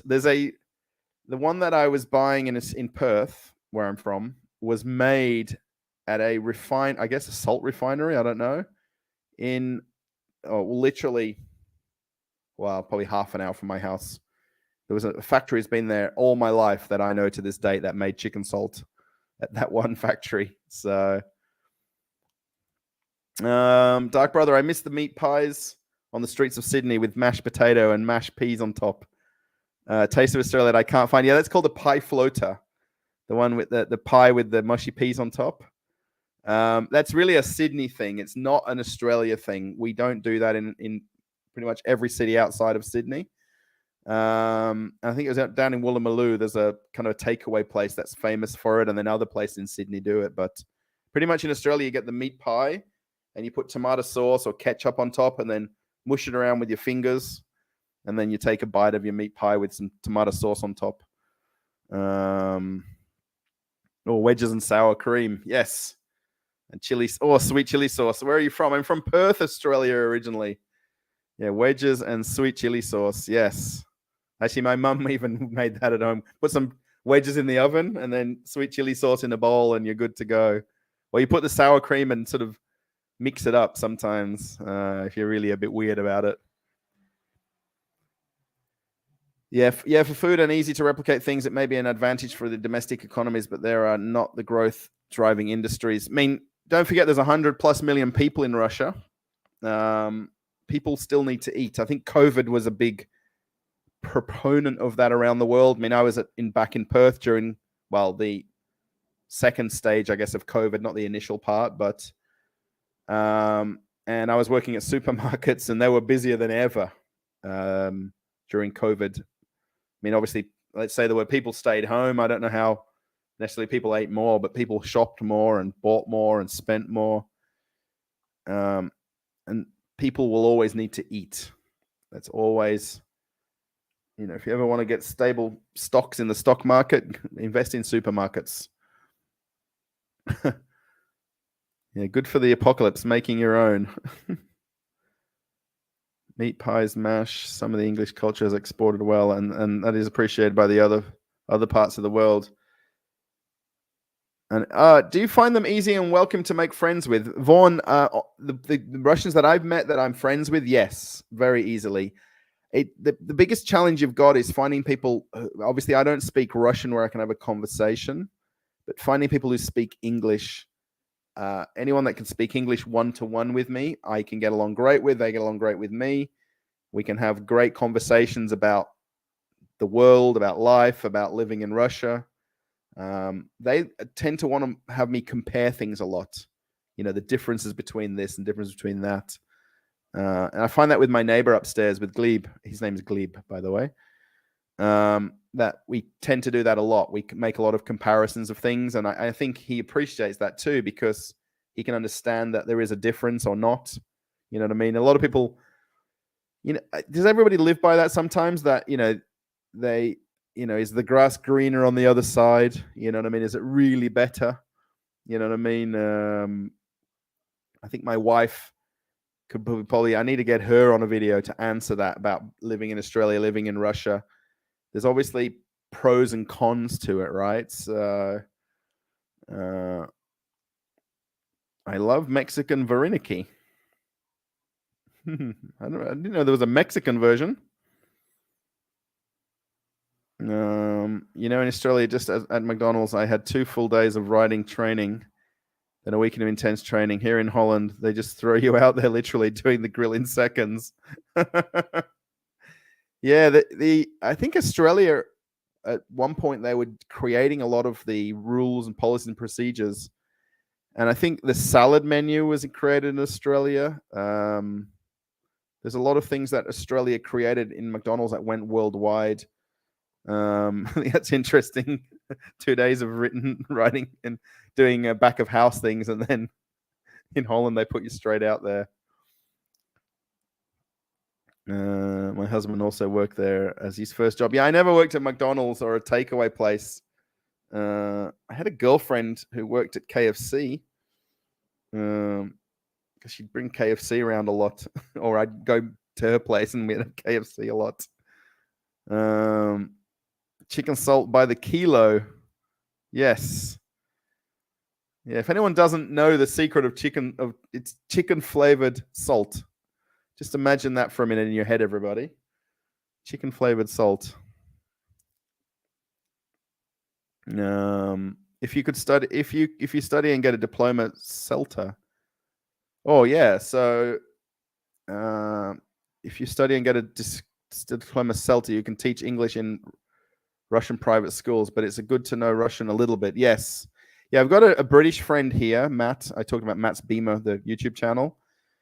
And he does English teaching privately. He does private lessons for Russian families. And he doesn't necessarily have a teaching. I'm pretty sure he has this ELATS, I think it's called, ETEL. There's a certain acronym for the words where you've got like it's not a degree as such. It's kind of more like an online training course about teaching and tutoring and things like that. And he does a lot of private tutoring of children, particularly children and young adults and kids. Yeah. The lamb at one of Chinese places in Sydney was the most tender and delicious I've ever tasted. How do they get the lamb so tender in Australia? I guess it's fresher lamb. I don't know. Yeah, I guess the fact that it's Australian or New Zealand lamb is probably a big part of it. There's very little lamb here in Russia. It's pretty much chicken, then pork, then beef, then that's it. There's virtually no lamb that you can find in places. Well, greetings from Florida. Hello, Olivia. Every time I'm looking down, by the way, I'm looking at your little icon of your name. So please excuse me for not looking at the camera as much as I should. I'm looking more at the chat and at the channel icons of your little channel there. So are now really all former McDonald's open also in more rural areas? Yeah, so I know they're slowly open. Literally today I was at a shopping center when I went to the car show was at a convention center called Crocus City Expo. Like, think circus, but Crocus. And attached to that place is 2 shopping centers. So a regular 5-level shopping center, and then next to it is a 2-level luxury shopping center. And next to that is a 24-hour supermarket come IKEA come furniture store, all in one place. And at the food court, so between going to the car show, I walked over to the food court, as everybody does. Everyone walks over to the food court to have a cheap lunch. And the Kuzna Itochka that we used to be the McDonald's is now open there. Somebody did say in a video, I think, or in a comment somewhere I read, that the new Kuzna Itochkas won't open where they're next to a KFC or a Burger King. And that's completely not true. The one today was smack next to each other, and they were clearly open and completely, they were both busy. They were both trading and busy. I I don't think they're all open. I mean, look, I don't go around searching for them in Moscow. The nearest one to me, I'd have to take a car 10 minutes down the highway to Siletino, and that one's definitely open. That's a standalone drive-through restaurant. You can sit in there as well.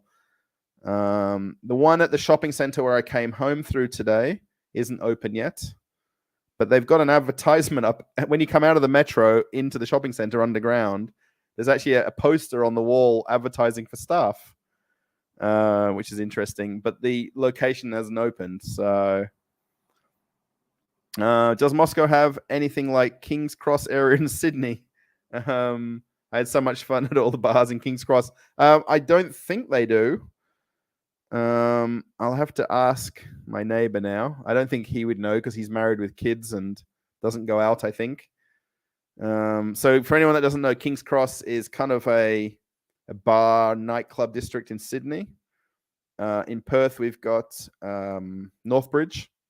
Northbridge would be kind of a pared down King's Cross. Excuse me for a drink. Oh, it's very nice. So think Coca-Cola. That's what I'm drinking. Coca-Cola. It's not Coca-Cola. It's Chernogolovka Baikal. So think Coca-Cola with a hint of pine cone. That's what I'm having. Yeah, I don't think there is. I guess I know there is definitely bars. There's a few different districts that have got some bars and nightclubs right in the center by the Peter the Great Monument on the little island there. I don't go out to know about them, so they advertise the lamb on TV. Yes, in Australia they do. Yes. There's a very famous Australian footballer that does a lot of the ads for the lamb in Australia. Younger Russian generation had a nickname for McDonald's, McDucks. Yes, I hear that a lot. McDuck, yes. And I thought that was kind of everybody that said that. I guess you're calling the younger generation that say that. So yeah, that's interesting. That's you're mentioning that. Oh, sorry everyone. I'm a little bit. It's chatting on here is I enjoy it, right? But my cheeks, I guess I need to be less smiley. Like I need to be less interested and a little bit gloomy and but when I'm like so chatting and laughing and giggly, when I finish the live stream, my cheeks right over here are just hurting from smiling and being so happy. So yeah. Sorry. Where are we?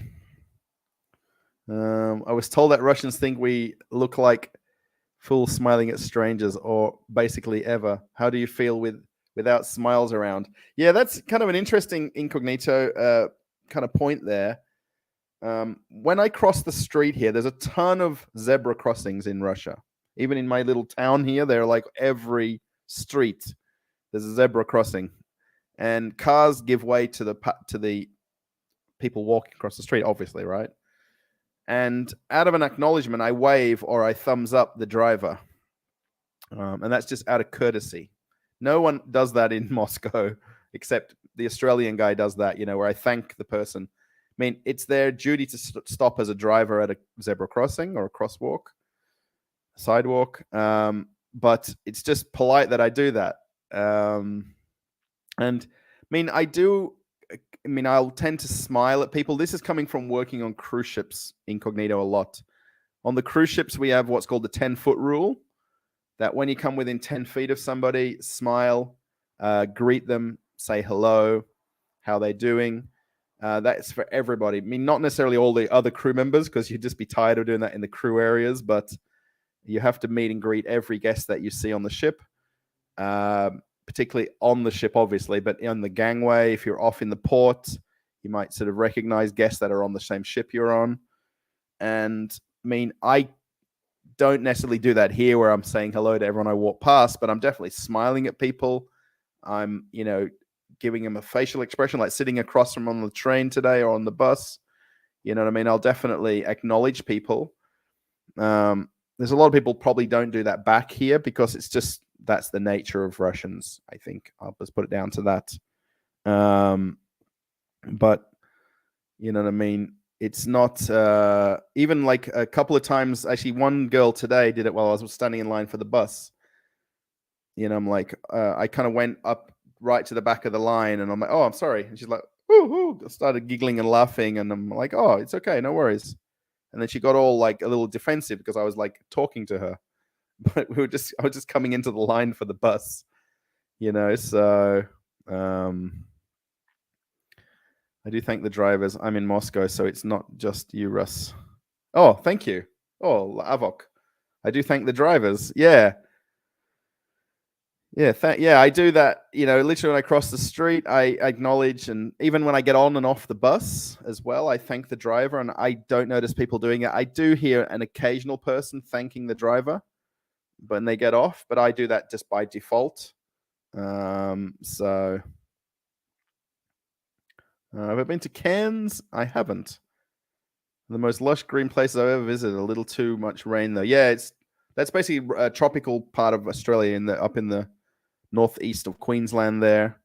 Yeah, they've got the rainforest area up there. So yeah, lush and green and rain. That's pretty much the standard thing that you're talking about for Cairns, even though I've not been there, but we smile, but not much. Yes, thank you, Nelly. Yes. I guess it's down to once you know somebody or they know you. I think it's different. It changes very dramatically once people, like, especially in the town where I am here, and when was it, 3 or 4 days ago, I was sitting downstairs as a park bench when we come down the elevator out from our building, and I was waiting for my wife there, and I sort of probably saw more people in half an hour than I did for a week, you know. And I'm like, hello, how you going? Hello. And they were like, who's that guy? I'm like, obviously we live in the same building, but yeah. Do they look surprised? I guess people are more I guess not some surprise, but I guess the fact that I speak English, I guess they're kind of just a bit taken back. Like that girl today on the bus stop, she was all giggling and laughing. And there's actually, when I was filming the coffee video, there was a couple of girls walking by me, and they heard me speaking English, and she's like, "You speak very good English," and I'm like, "Oh, thank you." And then she's like, "Oh, well," like because I replied. You know, she was a bit shocked that I even replied to her. But if someone speaks to me in English, I'm going to reply back to them. You know what I mean? There's nothing wrong with being nice to people, right? So,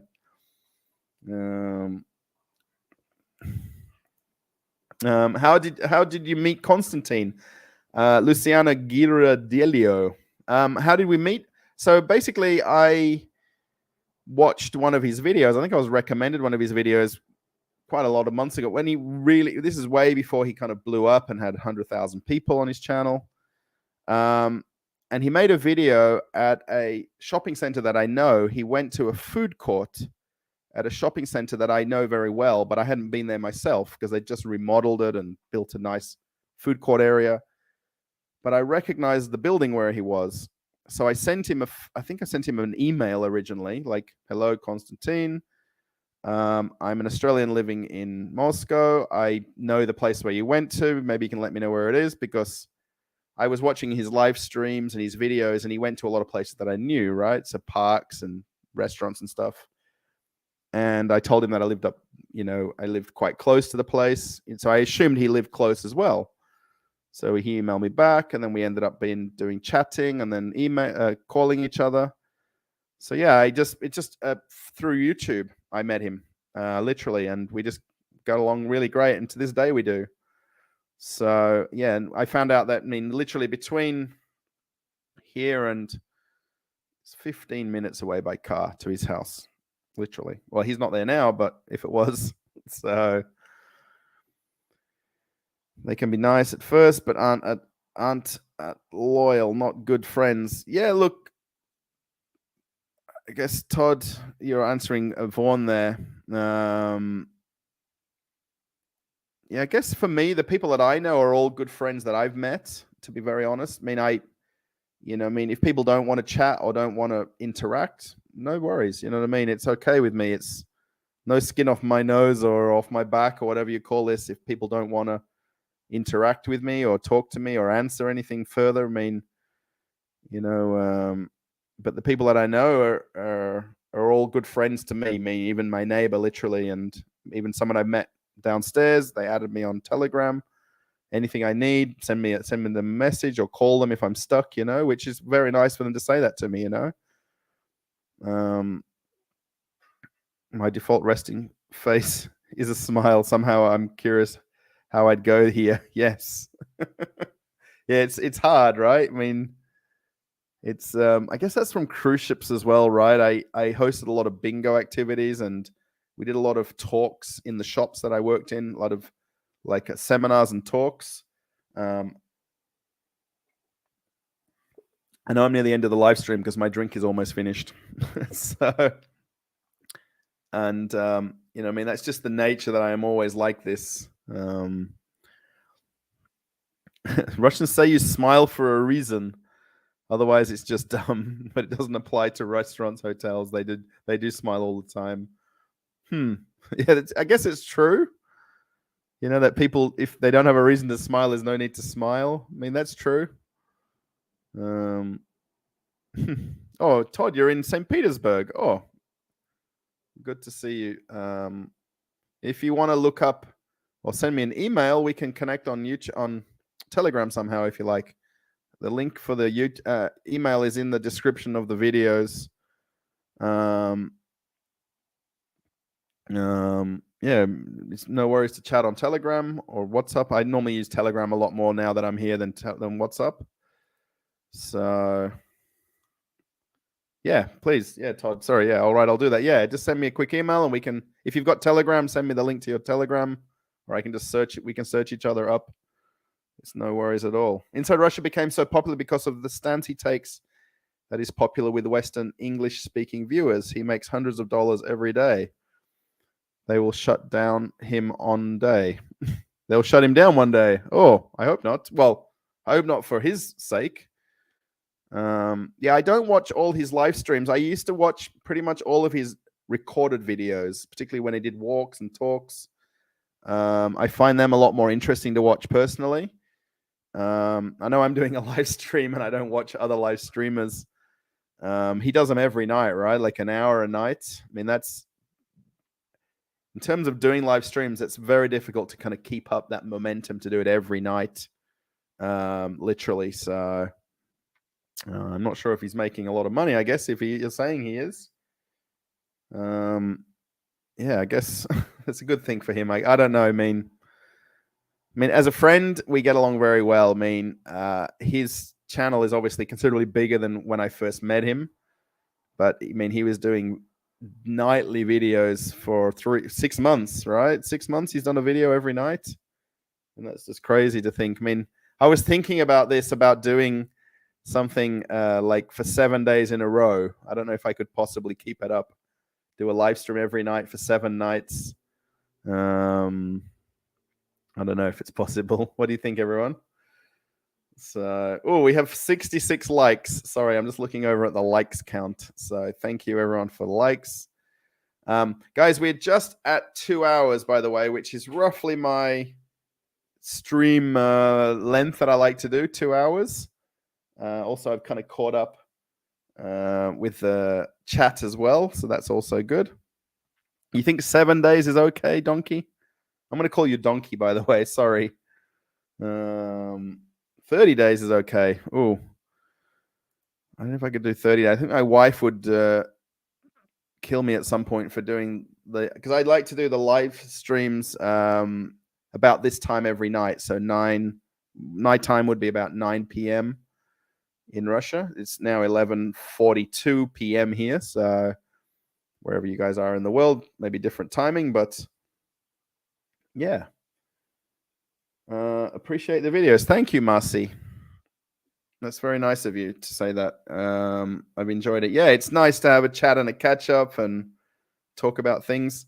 I'm curious, did people watch the Stars Coffee video? I wonder if anyone. I wish I knew those guys. If you watch the video, I walk past the restaurant with the bodyguards outside, and I wish I knew that that was the owners of the coffee shop at the time that I was walking past filming it. I didn't know till really at the end or later, you know. So and I'd finished everything and was gone. Basically, I wasn't going to go back to make another video, you know, to mention that kind of thing. So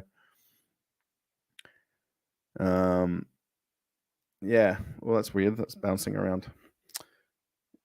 Yeah, it's yeah, them two bodyguards. Someone mentioned a comment about that as well. You know, I mean, obviously, there's a reason why they got bodyguards. I mean, look, the guy there, he's very, very famous. He's a rapper. He's, you know, entrepreneur, I guess they kept saying, you know, and that's obviously his private security. You know, famous people have private security.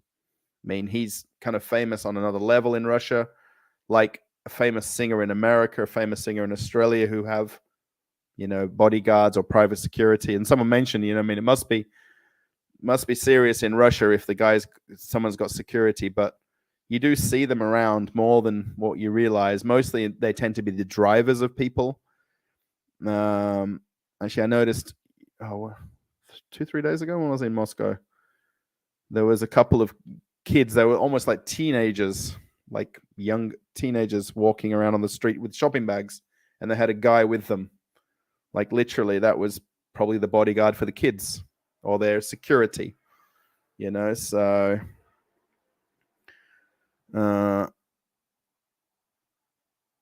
you know, so it's a thing. I mean, those two guys outside that, I just remember when I first saw that first guy, he was just monstrous guy, like not your average, just, you know, chubby Russian average man, you know. He was just a big dude. Like, I said that right on the video twice, because, you know, he just was a foot taller than the next nearest person that you saw on the street. So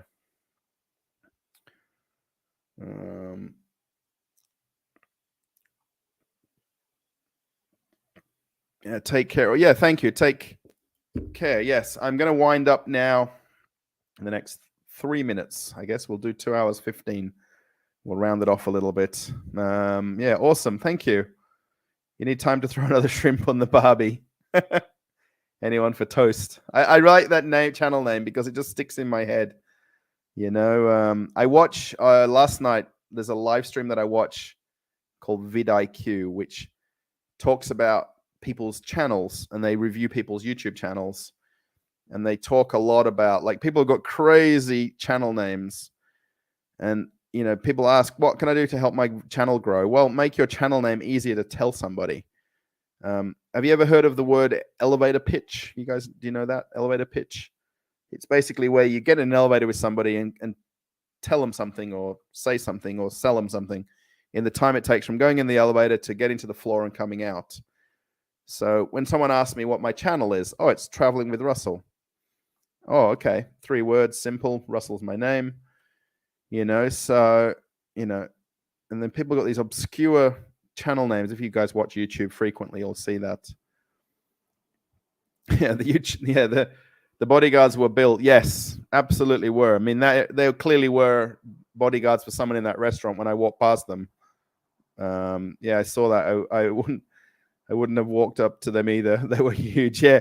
There was people going up for photographs because the 2 guys were sitting literally on the corner of the restaurant. Like, you know, they could have sat inside. They could have sat in the corner. They obviously, the thing with, like, these rappers and musicians and Instagram kind of culture is to be known, be seen, be out there. And that's what they're doing, right? I mean, if you want to sell more records, you want to meet your fans, right? So, sling 8 girls over their shoulders for the celebrities. Yeah, I won't forget that in my line of sight, because I walked down. I don't think I even noticed it walking up from when I first got there, because I first got to the coffee shop. Then I thought, oh, hang on, I'll film from the other end and go that way. And I don't even remember seeing them. But when I walked down the street blindly, I knew I was going to go and stop at that restaurant because of the connection with Pinsky, the second entrepreneur. That's Timati's business partner. And then it all kind of made sense in the video by the end. So, do people get kidnapped often? I don't think that's really a question. I think everywhere in the world things happen, right? So, chubby Russians. Sorry. I was really referring to like the average Russian man who likes to have a few beers. Sorry. Chubby Russians. Take care. Yes. 30 seconds to the next floor. Right. Yes. So that's like the elevator pitch, it's called. How quickly can you explain to somebody your channel name on YouTube? Not necessarily the context of your channel, just the name of the channel so they'll remember it.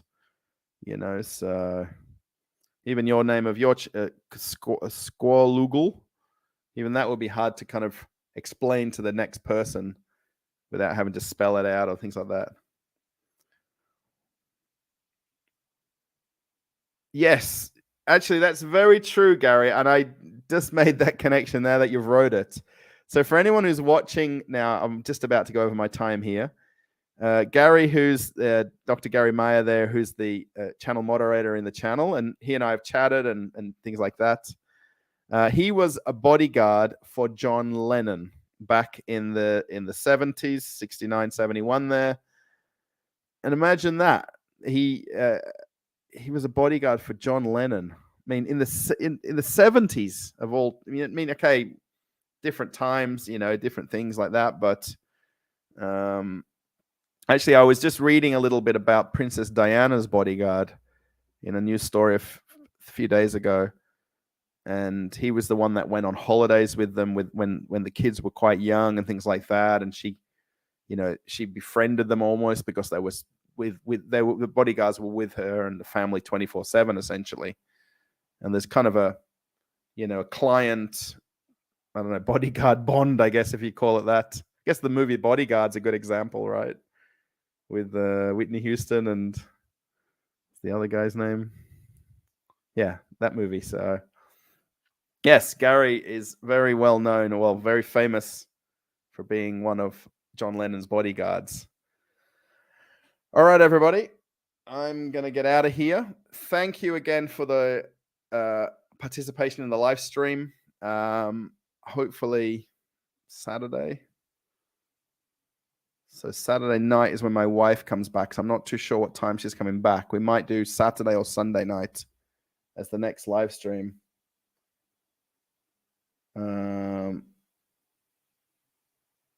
So, there's that YouTuber who was a bodyguard to a Chinese rioist. His channel is worth checking. I'm not too sure who that guy would be. But yeah, Chinese rioist who's a bodyguard for. That's kind of cool. They got a YouTube channel though. All right, everybody. Okay, sorry again. Thank you for the super chats and super stickers for people that did that in the live stream. I appreciate that. It goes a long way towards making the channel successful. It'll essentially pay for my lunch tomorrow that I go out to this other car show. One last sip of my cola there. It's pretty much done. Yeah, let me know before going live. Yes, Gary, I will. I'll definitely let you know ahead of time. Maybe a little bit more announcement to you a few hours before I do it. So thank you, Incognito, Dark Brother, Squalugal. I'm not going to get everybody's name here because I'm just scrolling back the last. Macy Moore. And also a lot of the regulars who are here watching live who don't message and don't chat. It's no worries if you don't. If you want to watch as a observer, I think that's the whole point. Sometimes they're watching live streams just to listen, right? And not necessarily interact. So yeah, thank you for the 70 likes. That's very nice of you as well. When I flip into attempts at comedy. No worries. That's going to come up before I get to do that. Yes, no worries at all. Anyone for toast. Yeah, it's not a problem. Yeah, thanks to Gary, who's the channel moderator. Thanks again, Gary, for your super chats. And there was a few others already earlier in the live stream as well. So thank you, everybody, for doing that. Before you guys go, if anyone wants to put a comment in the comments of the video after you click away from the live stream, it does help the algorithm of the channel. I do try to reply to as many comments as I can. Obviously, it's very hard with the amount of comments when you get a popular video to reply. So, but if you'd like to put a thumbs up or a comment on the video after you've watched it and you click away from it now, that'd be very nice as well. So thank you, everybody. I'm going to click end broadcast and I'm going to go, and it's just 7 minutes to midnight here in Moscow. So bye, everybody. Thanks for watching, and I'll see you in another video. Bye from Moscow, Russia. Bye, everybody.